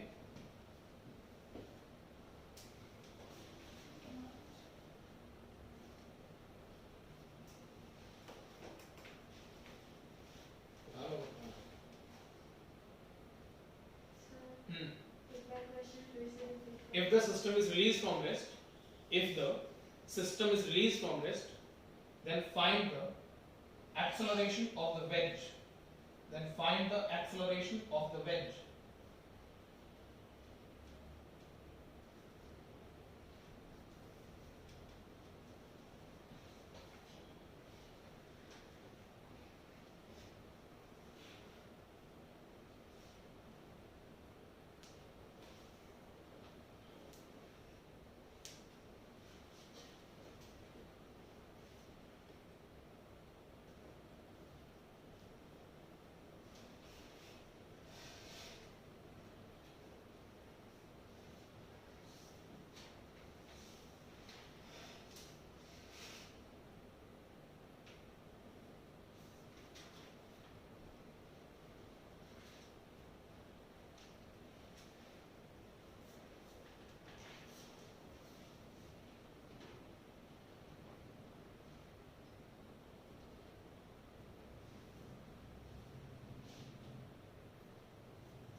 सिंपल आंसर है, मतलब ऐसे आंसर है एक्सेलरेशन ऑफ द वेज का g upon tan theta plus 4 cot theta।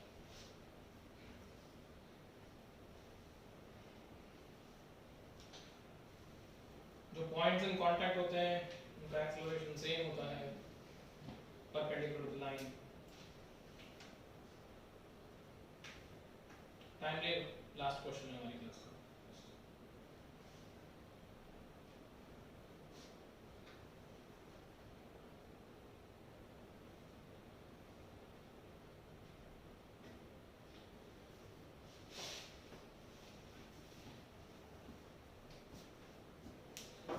अच्छा, अगर ये वेज जो है वो इस डायरेक्शन में, वेज इस डायरेक्शन में a1 एक्सेलरेशन से चला, ठीक है, तो वेज के एक्सेलरेशन के दो कंपोनेंट्स आएंगे, एक ये और एक ये।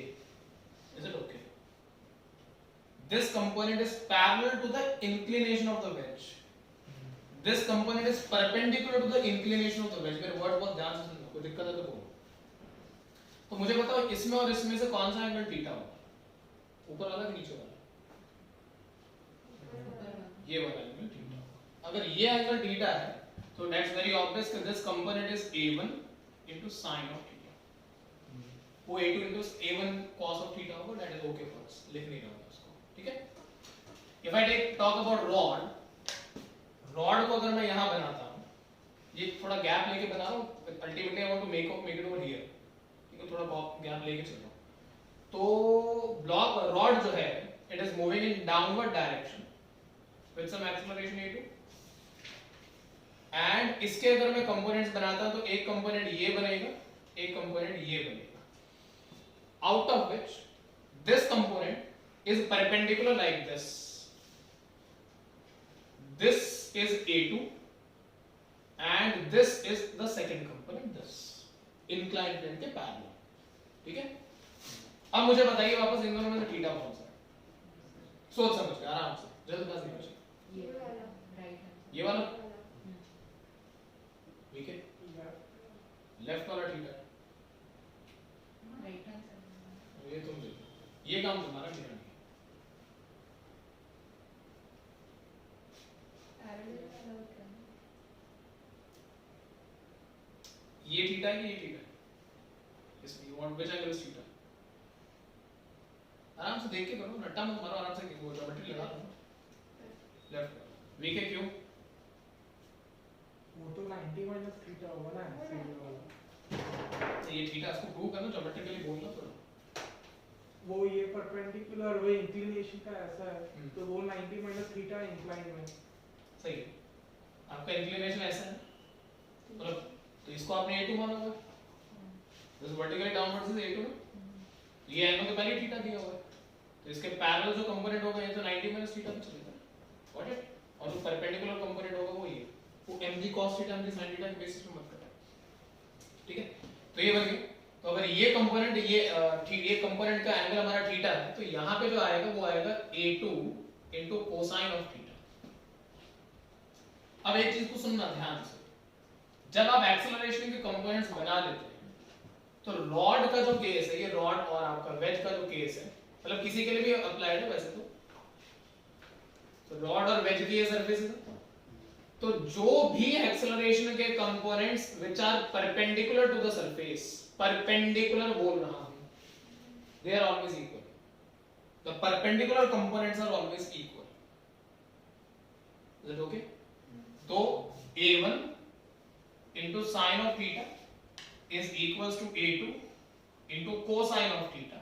तो यहां से a1 tan theta is equals to a2 या cot theta is equals to a2, whatever it is. ठीक है? ये हमारे पास रिलेशन आ रहा है. वो दिक्कत है तो बताइए फटाफट. ठीक है? अब आप फोर्स इक्वेशन बना लीजिए. फोर्स इक्वेशन में आपको a की या a1 और a2 की जरूरत पड़ेगी. a1 a2 का रिलेशन पहले से पता है. ठीक है? फोर्स इक्वेशन का लो, normal reaction forces and all इतना. अब 1 मिनट का काम है बस.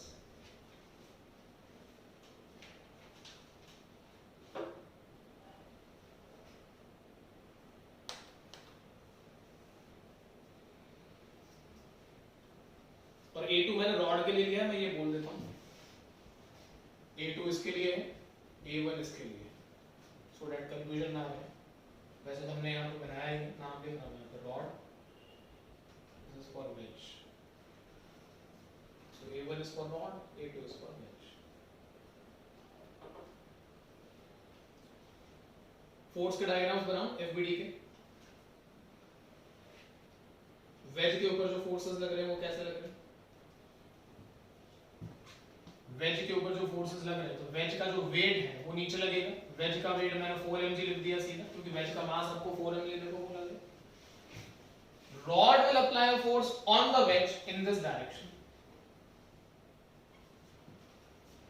ठीक है?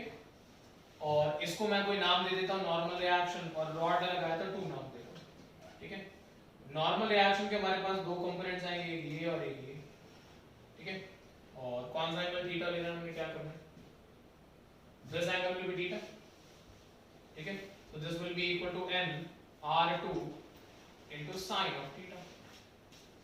तो आप सीधा लिख सकते हैं वेज के केस में n r2 into sin of theta. भाई वेज तो इसी डायरेक्शन में चल रहा है और वेज का मास आपको पहले से पता है. वेज का मास कितना 4m into a1.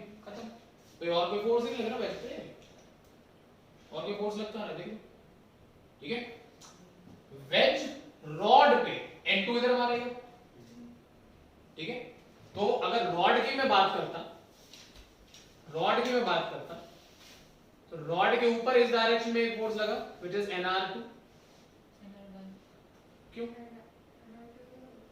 Same normal reaction लगेगा रॉड और वेज के बीच में। वो रॉड ने वेज पे लगाया था तो मैंने रॉड का नंबर 2 माना था, इसलिए मैंने force applied by the rod on the ways, मैंने NR2 ले लिया नाम के हिसाब से, ठीक है। रॉड पे और कोई फोर्स लगेगा पहले मेरे को ये देखना पड़ेगा, नहीं, ठीक है। तो NR2 अगर इधर है तो ऊपर की डायरेक्शन में हमें NR2 cos थीटा, ठीक है। तो NR2 cos theta and mg, and rod का मोशन कैसे ऊपर नीचे, तो नीचे माना होगा तो हम लिख देंगे, हाँ जी अरे यार, वही कौन है?